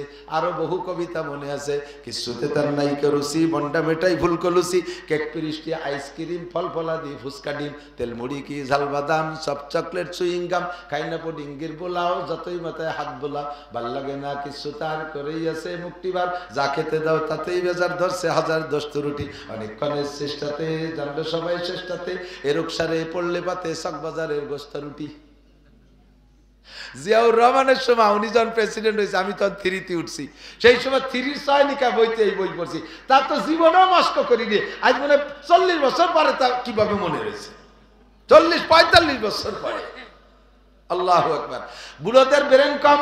এই 5 বুড়োর এই 38 দিন চেষ্টা কইরা অক্ষর চিনা শিখে ফেলাইছিলাম, 29টা হরফ মুখস্থ করাইছি, জের জবর বেশের ব্যবহার শিখে ফেলাইছিলাম, যজম তার দিদ শিখে ফেলাইছি। আর একটা চিল্লে থাকতে পারলে বুড়ো কাডারে কোরআন শরীফ পড়া শিখাইতে পারতাম। এইটা হলো ফদলুল আলিমে আলাল আবেদে কাফদলি আলা আদনাকুম। শিক্ষিত আর অশিক্ষিত কোনোদিন সমান হইতে পারে না। শিক্ষিত মানুষের নামাজের কোয়ালিটি আলাদা, কতক্ষণ। আর অশিক্ষিত মানুষ নামাজের মধ্যে নকল করে, জানে না তা কি হবে, নামাজের মধ্যে আরে কাইতে থাকে, কিডা কি হরে তাই হরে। তো নামাজের মধ্যে দেয় যে পিরাই ভাষের জন্য এই হরে, এরকম আছে না? তো চোখ কাজ করে দেখতে যে বুঝে উঠতে পারিনি আঙ্গুল কোনটা, শেষে সব কটার এক গুল্লি দিচ্ছে, যেটা একটা হবে তো। আল্লাহ কয় ম্যাট্রিক পাস করছিস নকল কইরা, তাই বলে কি নামাজও নকল করে পাস করা যায়? নামাজ শিখতে হবে। হুজুর আলাইহিস সালাতু ওয়াস সালাম বলেন, সাল্লু কামা রাআইতুমুনি উসাল্লি। নামাজের 2টা কাজ। কয়টা কাজ? 2টা কাজ। 2টা কাজের ভিতরে একটা কাজের মধ্যে 5টা শাখা, আর একটা কাজের মধ্যে হাজার হাজার শাখা। 2টা কাজ। একটা হলো আল্লাহ পাক নিজেই বলেন, ইন্নাস সালাতা তানহা আনিল ফাহশাই ওয়াল মুনকার ওয়ালা যিকরুল্লাহি আকবার। নামাজের 1 নম্বর কাজ হলো নামাজে নামাজিকে, কি বলছি, নামাজে নামাজিকে আকামের থেকে ফিরায়। এর ডাইরেক্ট গ্রাম্য বাংলা। কিসের থেকে ফিরায়? আকাম যা যা আছে, সুদের থেকে ফিরায়, ঘুষের থেকে ফিরায়, মিথ্যা থেকে ফিরায়, গিবাত থেকে ফিরায়, অপবাদ দেওয়া থেকে ফিরায়, বিড়ি খাওয়ার থেকে ফিরায়, তাড়ি খাওয়ার থেকে ফিরায়, গাঁজাবাদ থেকে ফিরায়, সুদের থেকে ফিরায়, ঘুষের থেকে ফিরায়, জিনার থেকে ফিরায়, আইল ঠেলার থেকে ফিরায়, আইল জাল দলিল থেকে ফিরায়, মিথ্যা সাক্ষী থেকে ফিরায়, মিথ্যা মামলা থেকে ফিরায়, বেপর্দা করার থেকে ফিরায়, বিড়ি সিগারেট থেকে ফিরায়, যত আকাম আছে সব অন্যায় থেকে নামাজে ফিরায়। জোরে বলেন কিসে ফিরায়? নামাজের কাজ হলে অন্যায় থেকে ফিরানো, এটা আল্লাহ বলেছেন। আর নবী পাক বলেন, মান হাফাযা আলা সালাওয়াত আকরামাহুল্লাহু বিখামসি খিসাল ইরফানহু যিকুলাইশ। যেই ব্যক্তি 5 ওয়াক্ত ঠিকমতো নামাজ পড়ে, আল্লাহ তাআলা তারে 5টি পুরস্কার দেয়। 1 নম্বর পুরস্কার, দুনিয়ায় তার অভাব থাকে না। 2 নম্বর পুরস্কার, কবর আযাব হবে না। 3 নম্বর পুরস্কার, ইউতিহিল্লাহু কিতাবাহু বিয়ামিনিহি, ডান হাতে তার কিয়ামতে আমলনামা দেয়া হবে। 4 নম্বর পুরস্কার, ইয়ামুরু আলা সিরাতে কালবার, বিদ্যুৎ গতিতে সিরাত পার হয়ে যাইবে। 5 নম্বর পুরস্কার, ওয়ায়াদকুলুল জান্নাতা বিগাইরি হিসাব, বিনা হিসাবে জান্নাতি। জোরে কন্না সুবহানাল্লাহ। এই 5টা পুরস্কার নবী বলেছেন, আর আল্লাহ বলেছেন সব অন্যায় থেকে নামাজে ফিরায়। কিন্তু দোস্ত আমি দেখতেছি সমাজে নামাজি মানুষগুলো খেয়াল করে না। সমাজে নামাজি মানুষগুলো এই জাতীয় আকাম কুকাম করে কি করে না?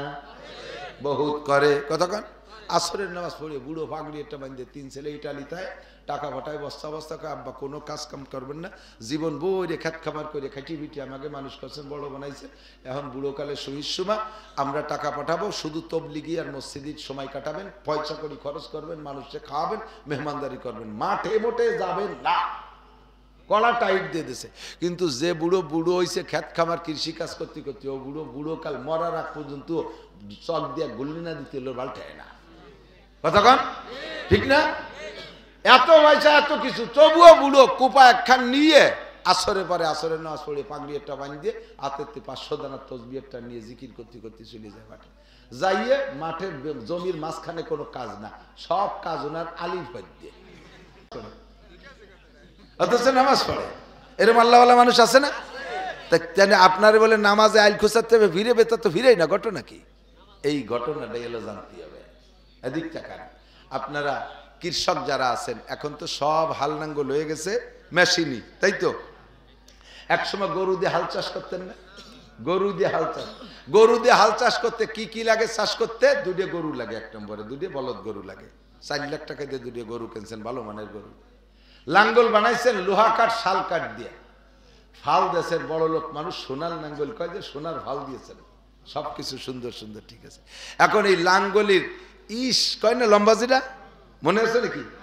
এদানি পোলাপান কতদিন পরে ইস করলি, কেউ ইস ইস চেনবে না। এই ইস যেটা লম্বা ওইটা লাঙ্গলির মধ্যে ঢোকে, পিছনে নিচে আইসা ওই ইসের গুড়ায় পিছন পাইতে একটুক একটা কাঠ দেয়, ইস্তেয়া। কি কয়? ইস্তেয়া। 4 লাখ টাকার গরু আছে, সোনার লাঙ্গল আছে, লোহা কাঠ শাল কাঠ দিয়ে বানাইছেন, সবকিছু সুন্দর, পিছনে একটুক একখান খুঁটু হলে ইস্তেয়া, এই ঠুক দেন নাই। চষা যাবে? চষা যাবে? জমি চাষ হবে? ফসল হবে? কিচ্ছু হবে না। এ যুবক, তুমি ইস্তে বুঝতেছো না? বুঝছি, তুমি আলনাঙ্গল দেখো নাই, তুমি যাবো তো তাই সব তোমারে কই। 6 লাখ টাকা দামের মোটর সাইকেলে সব ওকে নতুন গাড়ি কিনে নিয়েছো, শুধু বাল্ব টিউব নাই একটাই, এক চাকায় কি নাই? হাওয়া দেওয়ার যে বাল্ব টিউব, এইটা খালি নাই। গাড়ি চলবে? গাড়িরে তুমি চালাতে পারবা? তোমারে গাড়িতে চালাবে, ঠেলি বেড়াবার কিরমটা। মোটর সাইকেল চালায় যে শান্তি, তার চাইতে ঠেলতেই শান্তি বেশি। আরো যদি কে দাওয়ায় পাংচার হয়ে যায়, কি যে মজা। মনে হয় খালের মধ্যে ঠেলি ফেলাইতে আইতেছিলি যে, ঠিক কি না? আল্লাহু আকবার। 5 লাখ টাকা দামের গাড়ি আছে, নাই শুধু বাল্ব টিউব। এই গাড়ি যেমন চলে না, 4 লাখ টাকার গরু, সোনার লাঙ্গল, পিছনে একটু একটা খুঁটো নাই, তাতেই আপনার লাঙ্গল যেমন চলে না। আপনার নামাজের মধ্যে অনেক অনেক কিছু আছে বাবা, শুধুমাত্র ছোট্ট একটা ইস্তে নাই, একটু একটা বাল্ব টিউব পড়ে গেছে, তার কারণে আপনার নামাজ নষ্ট। এই নামাজে কোনোদিন আপনারা আইল খুঁচাতে ফিরাইতে পারবে না, দুধে পানি দেওয়ার থেকে কমে ফিরাইতে পারবে না, মাপে কম দেওয়ার থেকে ফিরাইতে পারবে না, মাপে বেশি আনার থেকে ফিরাইতে পারবে না, গিবাত শিকার থেকে ফিরাইতে পারবে না, বিড়ি সিগারেট থেকে ফিরাইতে পারবে না, ব্যারাকাডামস কারিতাস বিআরডিবি স্বনির্ভর জাগরণী চক্র আশা প্রশিকা গ্রামীণ ব্যাংকের থেকে সুদে কারবারেতে ফিরাইতে পারবে না, জাল দলিল মিথ্যে সাক্ষী মিথ্যে মামলা থেকে ফিরাইতে পারবে না। কারণ যেই নামাজে ফিরেবে সেই নামাজই আপনার হয় না। ছোট্ট একটা পিন পড়ে গেছে, ছোট্ট একটা বাল্ব টিউব পড়ে গেছে, ছোট্ট একটা ইস্তে পড়ে গেছে লাঙ্গলের পিছনের থেকে, এইটি আপনার জানা নাই। এর একটা মাসালা শুনলে শিখলে আল্লাহর নবী বলেন, খায়রুম মিন ইবাদাতি সিদ্দিনা সানা, লাগাতার একটানা 60 বছর নফল নামাজ ও রোজার চাইতে বেশি নেকি। বলবো দুই একটা মশালা বলবো, আমার ইউটিউবের বয়ানের মধ্যে সবই আছে, শুনলে পাবেন। তারপরও সামনে শোনার বরকত আলাদা। আল্লাহ ইমাম এদিক ওযু বানাইছেন শীতকালে দিন আমার বাবারা, খেয়াল করেন। তার আগে আপনি পেশাব করতে গেছেন, পেশাব কইরা বুড়ো মানুষ পেশাব করতে গেলি তো ওই আগের মতো তো আর দূরই যায় না পেশাব। বুড়ো মানুষ তো জায়গায় গোড়ই পড়ে যায়, পড়ার সময় আশেপাশে যে মাহাই গেছে তা আপনার খেয়াল নাই। আপনি কোনো মতে একটু পানি দিয়ে এক জায়গায় ধুয়ে টুয়ে চলে আইছেন, ফাঁসে কিন্তু নাপাক মাখায় রয়েছে। নামাজের ফরজ 13টি, একবার বলেন কয়টি? আমার সাথে বলেন। 1 নম্বরে শরীর পাক, 2 নম্বরে কাপড় পাক। আপনার এই জায়গা দুডিয়ে মাইর খাইছেন, জায়গায় একটু পানি দিয়ে দিয়ে চলে আসছেন, পাশে মাখাইছে, সে জায়গা ধৌত করেন নাই। এরপরে হাঁটা দেওয়ার সাথে সাথে যুবকদের পেশাব আর বুড়োদের পেশাব আলাদা। যুবকদের পেশাবে ফোর্স বেশি, এক গতিতে ক্লিয়ার হয়ে বেরোয় চলে যায়, তারপরও হাঁটা দেওয়ার পরে একটু পড়ে।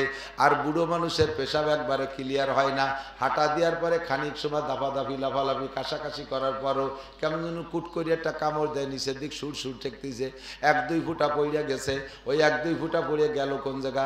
ওই জায়গা তো আর খেজুর গাছের রস বাঁধানোর মতো ঠিলে পাতা নাই। ওই 1-2 ফুট পড়িয়ে লাগবে আপনার কাপড় কাপড়ে আপনার গায়ে 1 নম্বর আর 2 নম্বর ফরজ আপনার মাইর হয়ে গেছে। কথা বলেন, ছোট্ট ছোট্ট 2টা কাম। 1 নম্বরে শরীর নাপাক, 2 নম্বরে কাপড় নাপাক। আপনি যত সুন্দর করে কাবা ঘরের মধ্যে যে নামাজ পড়লেও ওই নামাজ আপনার হয় নাই। আর নামাজ যেহেতু হয় নাই, নামাজের ক্রিয়াও আর পাইবেন না। নামাজের যে প্রতিদান পাওয়ার কথা ছিল সেটা আপনি পাইবেন না। এই জায়গা চলে গেছে আপনার 1 নম্বর মাইল। 2 নম্বর সামনের দিকে আগান। এবার আপনি অজু বানাইতে গেছেন, কলের নিচে পা পাইতে দিয়ে পানি ছাড়ি দিয়ে পাউ দিয়ে পারে ডলে ডলে চলে আসছেন। এই যুবক হোক আর বুড়ো হোক, শীতকালে পা শুকোয় যায়, ভালো করে ডলে মলে পানি না পৌঁছইলে উপর দিয়ে ভাসা ভাসা চলে যায়। একটা চুল রে খাড়াভাবে রাখা যায়। এতটুক জায়গা যদি অজুর অঙ্গগুলোর মধ্যে শুকনো থাকে, আপনার অজু হয় নাই, অজু হয় নাই তো নামাজ হয় নাই। আপনার নামাজের ইস্তে পড়ে গেছে, আপনার নামাজের বাল্টিও পড়ে গেছে। ওই নামাজের যা পাওয়া দরকার ছিল এই জন্য আপনি পাচ্ছেন না, ফলাফল পাইছেন না, রুজিরও বরকত হচ্ছে না, আপনাকে আকাম থেকেও ফিরাইতে পারতেছে না। মহিলারা বাচ্চাদেরকে বাচ্চা কাচ্চা লালন পালন করে, ছোট দুধের বাচ্চা কোলের মধ্যে পেশাব করে দিছে, কোলে পেশাব করে এরকম একটু কোষ মারি ফেলাই দিয়ে একটু পানি ছিটিয়ে দিয়ে আল্লাহু আকবার দাঁড়াই গেছে। কাকি কি এলেন? ওই যে কোলে পেশাব করছে, কলো ফেরেস্তা, ওনার সাল বলে ফেরেস্তা। ফেরেস্তা ফেরেস্তা তো ফেরেস্তার মুত্ত পাক, তা ফেরেস্তা মতে নাকি? ফেরেস্তা কি পেশাব করে? জিবরাইল আলাইহিস সালাম মিকাইল সালাম যদি পেশাবই করত তাহলে আমরা তো থাকতে পেতাম না, বাইচে চলে যেতাম। ফেরেশতারা লা ইয়াবুলু ওয়ালা ইয়াগুতু, ফেরেশতারা পেশাব পায়খানা করে না, তোমারটা দিয়ে হাঁসের বাচ্চার মতো ভ্যাস করে মারতি তালে আছে। গাজীটা ফেরেশতা না, ওর পেশাব পায়খানা সম্পূর্ণ নাপাক। কাপড় নিংড়াইয়া গায়ে লাগছে, কাপড় সোয়াইয়া ভিতরে যে গায়ে লাগছে, শুধু উপরে পানি মারছো, গাটা ভিজে রয়েছে, তোমার নামাজ হয় নাই।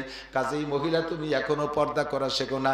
শরীয়তের তোমাকে অন্যায় থেকে জাত থেকে ফিরাবে নামাজে, এই ফিরাইতেছেন আর কারণ হলো তুমি বেপর্দা করতেছো, তোমার নামাজ হয় নাই। তুমি মিথ্যে কথা বলতেছো, নামাজ হয় নাই। মহিলা তুমি গালাগালি করো, তোমার নামাজ হয় নাই, গালাগালির থেকে ফিরতে পারছো না। স্বামীর সাথে বিয়াদবি করো, এটা অন্যায় করো, এই অন্যায় থেকে ফিরতে পারছো না, কারণ তোমার যেই নামাজে তোমার অন্যায় থেকে ফিরাবে সেই নামাজই তোমার হয় নাই।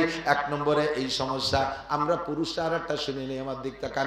নামাজ পড়তে যান, একটা ছোট ছোট মশালা খুলি, যে মশালাগুলো ওই ইস্তের মতো আর বাল্ব টিউবের মতো ছোট, কিন্তু পাওয়ার খুব বেশি। সাইজই ছোট হইলেও মশালা খুব বড় কঠিন। নামাজে দাঁড়াইছেন ইমাম সাহেব, এই ইমামের পিছনে নামাজে দাঁড়াইছেন, ইমাম সাহেব তকবীর বলছে, ইমাম সাহেব তকবীর, প্রথম তকবীরে তাহরিম, প্রথম যে তকবীর, এই তকবীর বলা ফরজ। এই তকবীর কি? ইমামের উপরেও বলা ফরজ, মুসল্লিদের উপরে ফরজ। অনেক মুসল্লি জানে না যে এই তকবীর বলা ফরজ, মুখ বন্ধ করে খালি কানে হাত দেয়, ও দেখছে দাঁড়ায় গেছে, মুখে আল্লাহু আকবার কই দি। তোমার তো শুরুই হয়নি নামাজ, তার আর কি হবে? এই জন্যই তোমার নামাজে অন্যায় থেকে ফিরেতে পারে না। ইমামও প্রথম তাকবীর বলা ফরজ, মুসল্লিদের মুখে প্রথম তাকবীর বলা ফরজ। বুঝতে পারছেন কথা? আল্লাহু আকবার। এ জায়গায় আর একটা চিকুন মাসালা আছে। ইমাম সাহেব তাকবীর বলছে একটু টাইম নিয়ে, লম্বা করে, বড় জামাত হলে এরকম টাইনি পড়ে, আল্লাহু আকবার। ইমাম আল্লাহ করে আহুরে টানতেছে আর আপনি শটে মারি দিয়েছেন আল্লাহু আকবার। হেসেন না, বুঝে নেন। ইমাম সাহেবের আল্লাহু আকবার বলার আগে, ইমাম সাহেবের আল্লাহু আকবার বলতে শেষে রওনা, এই ইমামেরটা বেরোনোর আগে যদি আপনারটা বেরোয় যায় তাহলে আপনার ইমামের পিছনে ইক্তেদা হয়ে যায়, নামাজ হয় নাই, ওই নামাজে আপনার আকামাতে ফিরেতে পারে না। এই অ্যাক্সিডেন্ট হয় কি হয় না? ইমামের কিরাত শেষ হয়ে গেছে, রুকুতি যাবে না, উনিও জানে ওই কিরাত, রুকুতি এখন যাই পারে নাই, উনি সানা সাইডিতে রুকুতি চলে গেছে, নামাজ বাতিল। ইমামের আগে কোনো কিছু করলে নামাজ নষ্ট। বুঝলেন? এর এক একটা মাসালার দাম 60 বছর নফল নামাজ ও নফল রোজার চাইতে বেশি দামি। বলেন না সুবহানাল্লাহ। আর একটা মাসালা বলি, এদিক তাকান। ইমামরা মসজিদে যে পাইছেন রুকুতে, ঢুকিয়ে দেন ইমাম কোন জায়গা? আপনি যদি ইমামরে রুকুতি পেয়ে যান, কতটুক পান? ইমাম সামি আল্লাহকে সা, সামি আল্লাহর সা করার আগে যদি আপনি রুকুতি যে একবার সুবহান রাব্বিল আযীম পড়ে সারতে পারেন তাহলে রুকুটা পাইলেন, যদি না পারেন তাহলে ওই রুকু পান নাই। রুকু পান নাই তো রাকাতটা পান নাই, সালাম ফিরানোর পর ওই রাকাত আবার পড়তে হবে আপনার। মশালা বোঝেন? এ কথা কেন বলো? উলামায়ে কিরামের কাছে একটু চর্বিত চর্বণ মনে হচ্ছে, এ কয় কে? আরে ভাই জানেন না আপনার মুসল্লির কি অবস্থা?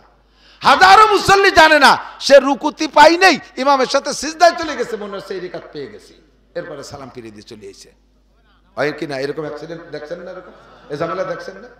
আপনি রুকুতি যে ইমামরে পাইতে হবে কটুক, সুবহান রাব্বিল আজিম একবার বলবেন, এরপরে ইমাম সাহেব সামি আল্লাহ কইছে, তাহলে আপনি রুকু পাইছেন।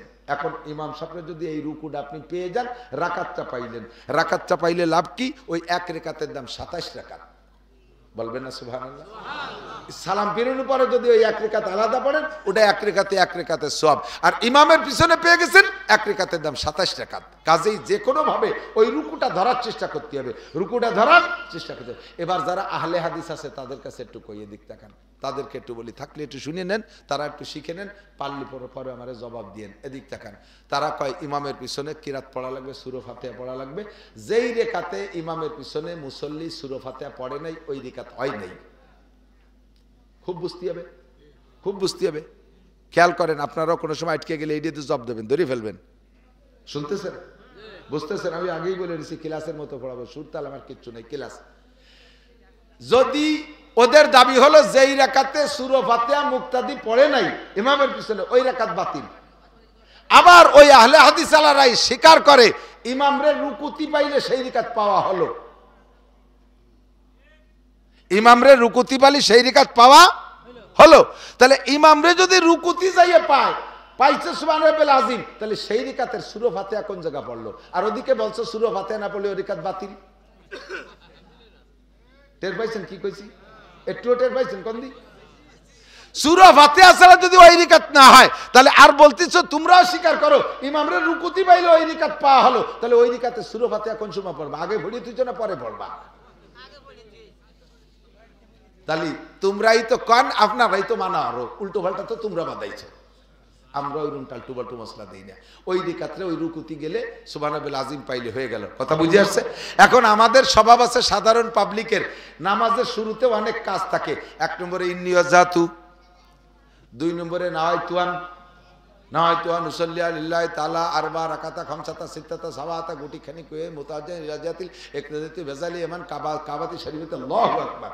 এই এতটা কতি কি ইমাম সাহেব থাকবে ওই জায়গা? ইমাম সাহেবকে কবে তুমি বডি টডি আসো, আমি আসি। এরপরে আল্লাহু আকবারকে সানা বাইতে সুবহানাক আল্লাহুম্মা, এত তাল করতে ইমাম সাহেব তো চলে আসে, রেকাতটা পাইলেন না। পরে ওই রেকাত পড়তে হবে এক রেকাতে সব পাবেন। কাজে আপনার এখানে কি করতে হবে? ইন্নিয়ত জাতুর দরকার নাই, নাইতুয়ানের দরকার নাই, আপনার সানা সুবহানাকার দরকার নাই। 2টা তাকবীর লাগবে। কয়টা তাকবীর? আবার এক তাকবীর দিয়ে রুকুতি চলে যান, আল্লাহু আকবার কতি মারি দিয়েন না।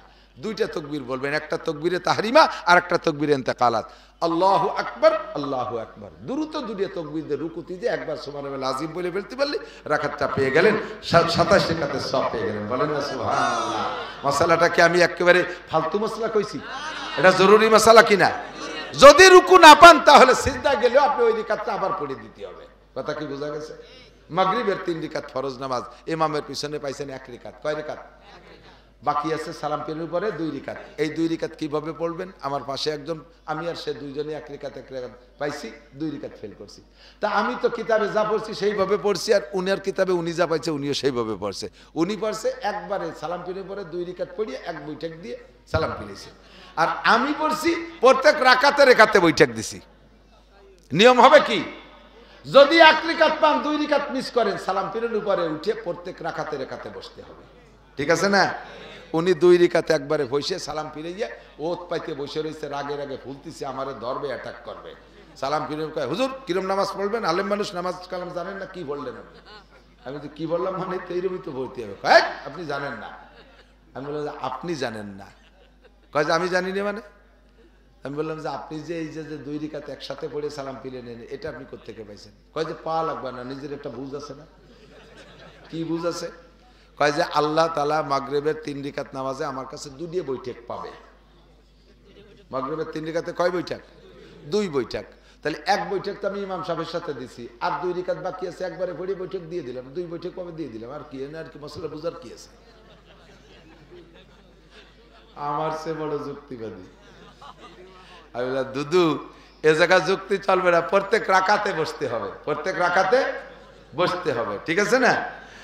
আল্লাহ, আর একটা মাসালা একটু না কই পারতেছি না, বলবো? এটা খুব জরুরি। আপনারা যারা দ্রুত নামাজ পড়েন, ওলামাই কেরামের কাছে শুনে দেখেন, নামাজের ওয়াজিব 14টা। কয়টা?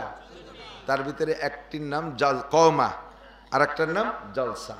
কওমা আর জলসা কাকে বলে? রুকুর থেকে পুরো টান টান হয়ে দাঁড়ানোর নাম কওমা। যদি আপনি রুকুর থেকে একটু মাথা ঝাঁকি দিয়ে আবার সিজদায় চলে যান, আপনার ওয়াজিব তরক হইছে। এটা যদি ভুল করমে করেন, শেষের সিজদা দিতে হবে।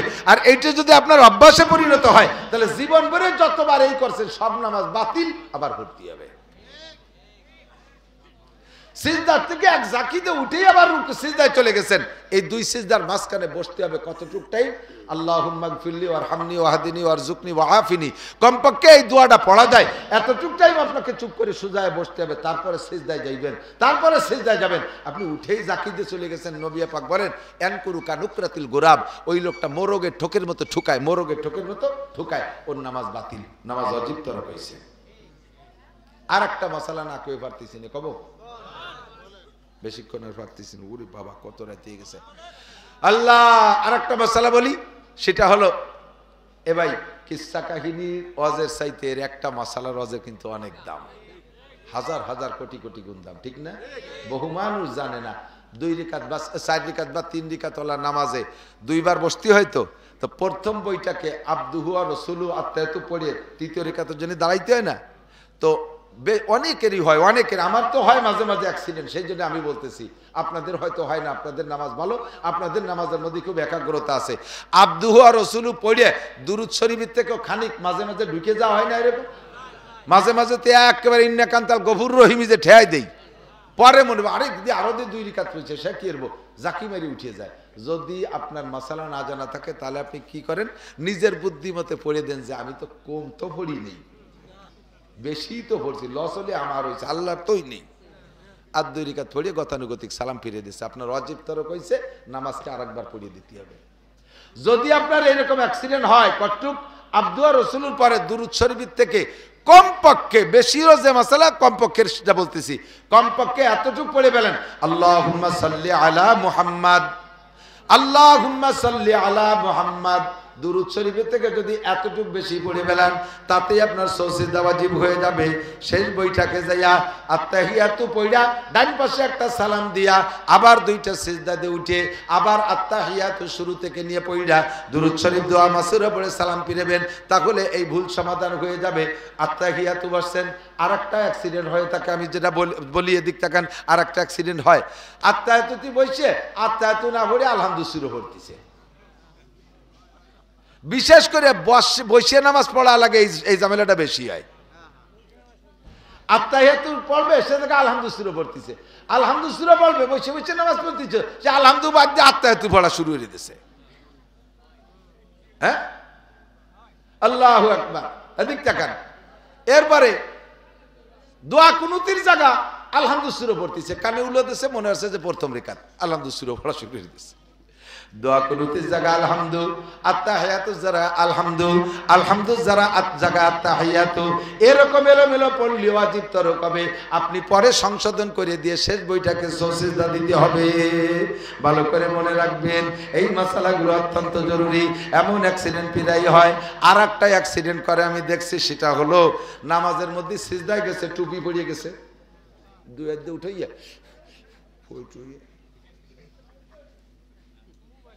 নামাজ ছোটে নেই, 2 হাত দিয়ে টুপি ধরে নাড়াচাড়া করে মাথায় দিয়েছে, ওনার নামাজ ছোটে হইতে শুরু হয়েছে। নামাজের মধ্যে লুঙ্গি খুলে গেছে, আর এক বেকায়দা। 4 রিকাতের নামাজের মধ্যে 2 রিকাতের পর লুঙ্গি, হাসেন কি, অ্যাক্সিডেন্ট হতেই পারে। মশালা যেভাবে কিতাবে লেখছে, নিশ্চয়ই এই ঝামেলা হবে, বিদায় তো কিতাবে এভাবে লিখে রাখছে। তা আপনার না জানা থাকার কারণে আপনি কি করতেছেন, আর করা দরকার কি, সেইটাই আমি বলতেছি। লুঙ্গি খুলে গেছে, এখন নামাজের মধ্যে নামাজের কাজ ছাড়া অন্য কোনো কাজ 2 হাত দিয়ে করলে, ছোট হোক আর বড় হোক, 2 হাত দিয়ে করলে নামাজ বাতিল হয়ে যায়। আর লুঙ্গি খুলে গেছে, এত আবার 1 হাত দিয়ে ভরা যায় না, তা তো ভর্তি 2 হাত লাগে। তাহলে কি 2 হাত দিয়ে আবার লুঙ্গি ভর্তি গেলে নামাজ ছুটে যায়, আবার লুঙ্গি না ভরলেও ল্যাংটা হয়ে গেলে নামাজ ছুটে যায়। তা কোনটা ঠেয়াবো, হুজুর কান্দি দেই, কোনটা ঠেকাবেন আমি বলে দেই, আপনি লুঙ্গি ঠেকাবেন, লুঙ্গি ঠেকাবেন। তা লুঙ্গি যে ঠেকাইতে গেলে নামাজ ছুটে যায়, তার ব্যবস্থা শিখিয়ে দিচ্ছি। 4 রিকাত ওয়ালা নামাজ, 2 রিকাতের পরে লুঙ্গি খুলে গেছে, বাস 2 হাত দিয়ে সুন্দর করে লুঙ্গি পরবেন, লুঙ্গি পরে আবার নতুন করে শুরু করবেন, আল্লাহু আকবার। ইমামের পিছনে শেষের 2 রিকাত পাইলেন, আগের 2 রাকাত ওই লুঙ্গি খোলার কারণে ছুটিয়ে গেছে, সালাম ফিরানোর পরে উঠে দাঁড়াইয়া ওই 2 রাকাত আবার পড়িয়ে দেবেন। ব্যবস্থা হয়েছে কিনা? অথচ সেই জায়গায় লুঙ্গি পরে চিনতে পারে যে লুঙ্গিও আল্লাহ খুলছে, নামাজও আল্লাহর নামাজ, আমি পড়ছি তাতে হয়েছে কি? এইগুলো করা যাবে না। এই জন্য মাসালা বুঝে নিতে হবে। এদিক টাকা আর একটা মাসালা না কয়ে পারতেছি না, কব নামাজের মধ্যে দাঁড়াইয়া এক ফরজ আদায় করার ভিতরে দাড়ির মধ্যে একবার খাইছেন, কিরা এমন ইমাম সাহেব রুকুতি জানে কানের মধ্যে ফরফর আসছে, সেটাও একবার ছাড়ছেন, ফিরে আবার গেটির এই জায়গায় খাইজচ্ছে, রুকুতি যে এবারে নাই এখনো, 3 বার খাইছেন, রিকাত বাতিল, নামাজ বাতিল। ছেড়ে দিয়ে আবার আল্লাহু আকবারকে শুরু করবেন। যেটুক সামনে আছে ওইটুক পাইছেন, যেটুক পিছনে খাইজই নষ্ট হচ্ছেন সেটুক খাইজই 3 খাইজনের মধ্যে চলে গেছে। নামাজের মধ্যে মোবাইল বেজে উঠছে, এই মশালাটাও একটা জরুরি নাকি বলেন? আর মোবাইল বাজতেছে, ইমাম সাহেব পড়ে সূরা ফাতিহা আর মোবাইলই গায় মুমতাজের গান। বুড়ো কয়জন ছানার মধ্যে মুট বক্সিং রেডি হচ্ছে, সালাম ফিরে দেব ওর গেটি ভেঙে ফেলা, তোর মোবাইল যে হ্যান্ডে যায় সে হ্যান্ডে দেবো, বাংলায় কয়। এখন এই মোবাইলে তো চালাই রাখা যাবে না, বন্ধ তো করতেই হবে। সিস্টেম কি? একটা ফরজ আদায় করার ভিতরে, নামাজের মধ্যে ফরজ আছে না, একটা ফরজ একটা ওয়াজিব আদায় করার ভিতরে আপনি 2 বার মোবাইল বন্ধ করতে পারবেন। তবে প্রত্যেকবার টাইমের আবার খেয়াল রাখতে হবে, একবার বন্ধ করতে যে যেন 3 তসবির বেশি টাইম না হয়ে যায়। সুবহান রাব্বিল আযীম, সুবহান রাব্বিল আযীম, সুবহান রাব্বিল আযীম, এর নাম হলো 3 তসবিহ। এই 3 তসবিহ পরিমাণ টাইম হওয়ার আগে একবার সেরে আসতে হবে। এখন মোবাইল বাজিয়ে গেছে জিন্সের প্যান্টের পিছনের পকেটে, তা বাজিয়েই যাচ্ছে, টাইম নিয়ে বাইরতি ইমাম সাহেব রুকুতি চলেছে, পারতিছে না, টাইম নিয়ে বাইরতি ইমাম রুকুতি চলে গেছে, এরপরে টিপি হচ্ছে, বাটন খুঁজে পাচ্ছে না, নামাজ শেষ। ছাড়িয়ে দিয়ে মোবাইলে কায়দারে বন্ধ রেখে আবার নতুন করে শুরু করবেন। এইভাবে সহিভাবে নামাজগুলো যদি সুন্দর করে পড়েন, লাস্ট ফিনিশিং হলো এদিক তাকান, নামাজ ভাঙ্গার কারণ 19টি। জোরে বলেন কয়টি? আরো জোরে। এই 19টার মধ্যে 1 নম্বরটা কি কন্ত? নামাজে অশুদ্ধ পড়া। নামাজে অশুদ্ধ পড়া, রুকু ভালো, সিজদা ভালো, কিয়াম ভালো, কুদ ভালো, উঠা ভালো, বসা ভালো, কানে উলো দিয়া ভালো, সানা ভালো, সব ভালো, বন্ধু তোমার আলহামদুলিল্লাহ ভালো না।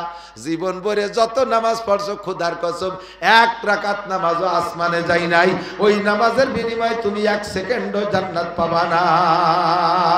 নামাজে কিরাত গলত হইলে, পড়া গলত হইলে নামাজ বাতিল, নামাজ বাতিল। ভালো করে খেয়াল করতেছেন না? আমি বুঝতে পারছি, লক্ষ্য করতেছেন না কি কইছি? নামাজের মধ্যে যদি আপনি অশুদ্ধ পড়েন আপনার নামাজ বাতিল। এই বাতিলের মানে হলো না পড়লেও যেমন 230 কোটি 40 লক্ষ বছর 1 ওয়াক্তের বিনিময়ে জাহান্নাম, আপনি ভুল কিরাত দিয়ে নামাজ পড়লেও 230 কোটি 40 লক্ষ বছর জাহান্নাম। এবার আপনি পড়লেও ভর্তি পারেন, না পড়লেও না ভর্তি পারেন, আপনার আমি অত তেল মাহাতি যাব না। না কাকা যা পারেন পড়েন, আমরা তো আছি, হুজুররা একটা ব্যবস্থা করিয়ে নেবো আপনারে।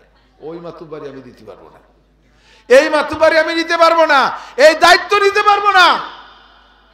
জীবনে আর যা কিছু শেখেন না শেখেন, আমার বাপ ভাইরা, আমার মারা পর্দার আড়ালে, আরে কোরআন শরীফটা শুদ্ধ করে শেখ, কোরআন শরীফটা শুদ্ধ করে শেখ। পুরো না পারলেও কমপক্ষে আপনারা নামাজ পড়তে যেগুলো লাগে এগুলো শেখেন।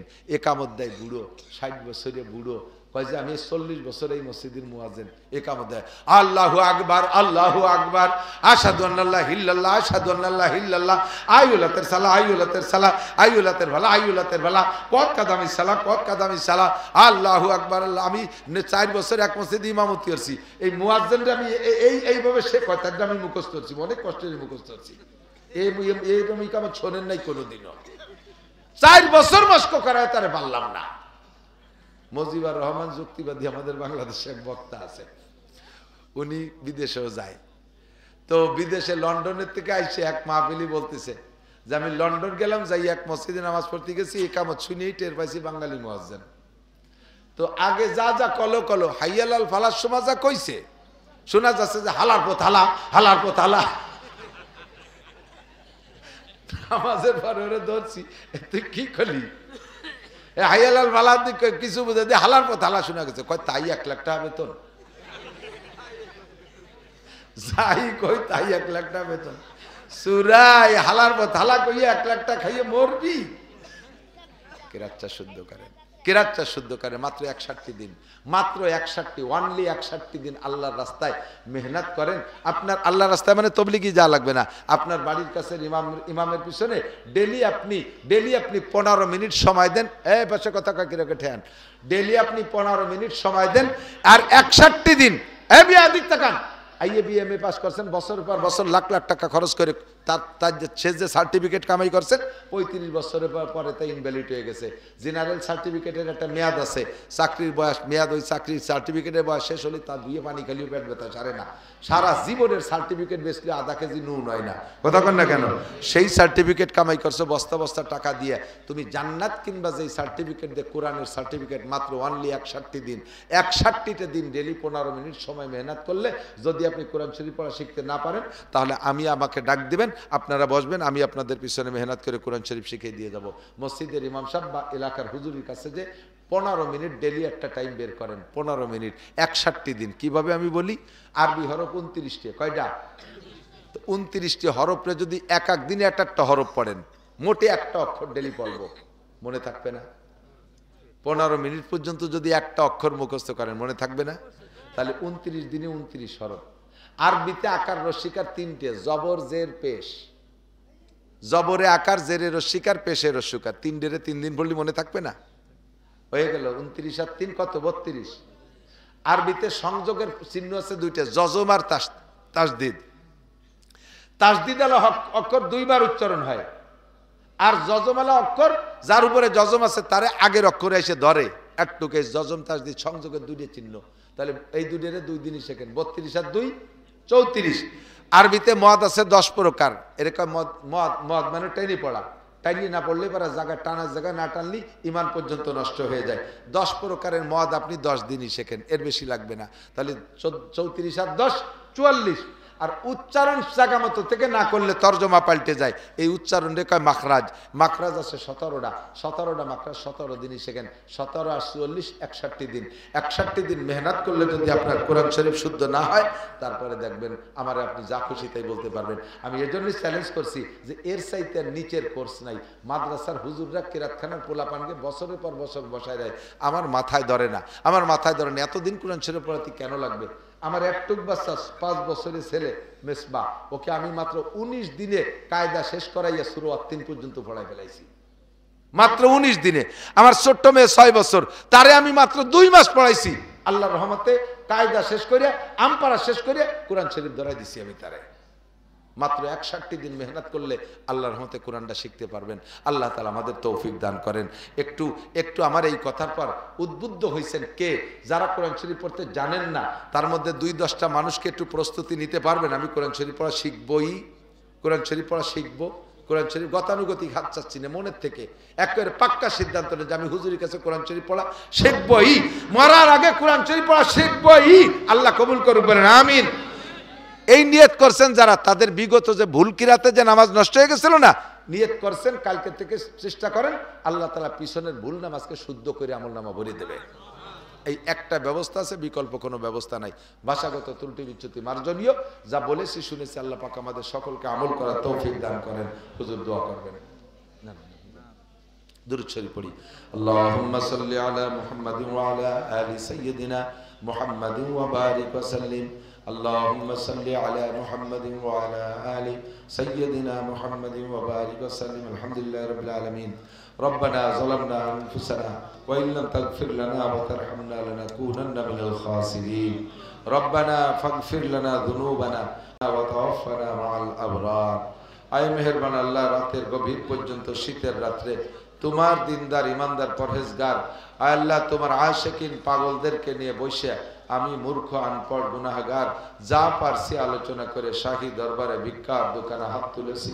আমাদের জীবনের সব গুনাহ তুমি এক্ষুনি মাফ করে দাও। অবশ্যই আমরা গুনাহগার, যে সব ভুলের আলোচনা করেছি ভুলগুলো আমরা করে থাকি। আয় আল্লাহ, এই ভুল থেকে আজকে তওবা করলাম। আয় আল্লাহ, তুমি আমাদের তওবা কবুল করে নাও। আয় আল্লাহ, আমাদের জীবনের সব গুনাহ তুমি এক্ষুনি মাফ করে দাও। মেহেরবান আল্লাহ, আমাদের আব্বা মা, দাদা দাদি, নানা নানি, শ্বশুর শাশুড়ি, আত্মীয় স্বজন যারা কবরে চলে গেছে, বনে জঙ্গলে কবরে শুয়ে আছে, অনেক মহিলা হাত তুলেছে, তাদের স্বামীরা কবরে চলে গেছে। আয় আল্লাহ অনেক ভাইরা এখানে আছে যাদের মহাব্বতের স্ত্রীরা মারা গেছে, আয় আল্লাহ এই সব মরহুম মুর্দাগানদেরকে তুমি এক্ষুনি ক্ষমার ঘোষণা দিয়ে দাও, তাদের কবর আযাব মাফ করে দাও, তাদের কবরে জান্নাতুল ফেরদাউসের দরজা খুলে দাও। আমরা যারা বেঁচে আছি আমাদের জান মাল ইজ্জত আবরু হেফাজত করো, ঈমান ও ইসলামের সাথে থাকার তৌফিক দান করো। আয় আল্লাহ সহিহ উলুমে নববী শিক্ষা করে তারপর আমল করার তৌফিক দান করো। আয় আল্লাহ রাব্বুল আলামিন সকল প্রকার ভুল চুক থেকে আমাদেরকে বেরিয়ে আসার তৌফিক দান করো। আমাদের মধ্যে যারা অসুস্থ রোগী সবাইকে সুস্থ রোগ মুক্ত করে দাও, যারা অভাবগ্রস্ত তাদের অভাব দূর করে দাও, হালাল রুজির প্রশস্ত ব্যবস্থা করে দাও। আয় আল্লাহ রাব্বুল আলামিন প্রত্যেকের দিলের নেক আশা নেক তামান্না পূরণ করে দাও। আয় আল্লাহ মা বোন যারা পর্দার আড়ালে হাত তুলেছে তাদের খাস পর্দা করা তৌফিক দান করো। মেহেরবান আল্লাহ তাদের পারিবারিক অশান্তি থাকলে দূর করে দাও, স্বামী স্ত্রীর সুসম্পর্ক মিল মোহাব্বত পয়দা করে দাও। আয় আল্লাহ আমাদের সন্তানদেরকে আব্বা আমার আনুগত্য বানায় দাও, সন্তানদেরকে আব্বা আমার আনুগত্য বানায় দাও। এই মাদ্রাসাখানা তা কিয়ামত কবুল করে নাও, মাদ্রাসার সব অভাব অনটন দূর করে দাও, সব হাজাত জরুরত পূরণ করে দাও। আয় মেহেরবান আল্লাহ এই মাদ্রাসায় যারা অল্প বেশি দান করলেন সকলের দানকে তুমি আনসার সাহাবাদের দানের সাথে কবুল করে নাও। কিয়ামতে বদরি সৈনিকদের সাথে জান্নাতি করে দিও। বাংলাদেশকে আল্লাহ শান্ত করে দাও। আয় আল্লাহ বাংলাদেশকে তুমি মুসলমান ও ইসলামের জন্য ইসলামের পক্ষে এনে দাও। বাংলাদেশের পতাকায় কলেমা লেখার সুযোগ ও তৌফিক দান করো। লাল সবুজের মাঝে একটু লা ইলাহা ইল্লাল্লাহু মুহাম্মাদুর রাসূলুল্লাহ লেখা দেখতে মনে চাইতেছে, আল্লাহ তুমি এই ব্যবস্থা বাংলাদেশে করে দাও। আয় মেহেরবান আল্লাহ মাদ্রাসার উস্তাদ শিক্ষক কমিটির সকল সদস্যদেরকে কবুল করে নাও। মোহতাম সাহেব হুজুর এবং শিক্ষকদের হিম্মত বাড়ায় দাও। এখানে যারা লেখাপড়া করে মেধা শক্তি বাড়ায় দাও। এলাকার জনগণ মৌসুমি ফসল দিয়ে মাদ্রাসায় সাহায্য করে। আল্লাহ পিএস ধান পাট ইত্যাদি ফসল এলাকায় হয়, তুমি ভরপুর বরকতপূর্ণ ফলন দাও। আল্লাহ কৃষকদের এই ফসলের জাকাত মাদ্রাসায় ঠিকমতো দেওয়ার তৌফিক দান করো। আমাদের সকলকে জীবনে একবার হলেও হজের নিয়তে মক্কা মদিনা জিয়ারত নসিব করো। মরণের সময় জবানে কলেমা তয়্যিবা জারি করে দিও। সাল্লাল্লাহু তাআলা আলা খায়রি খালকিহি মুহাম্মাদিন ওয়া আলিহি ওয়া আসহাবিহি আজমাইন বিরহমাতিকা।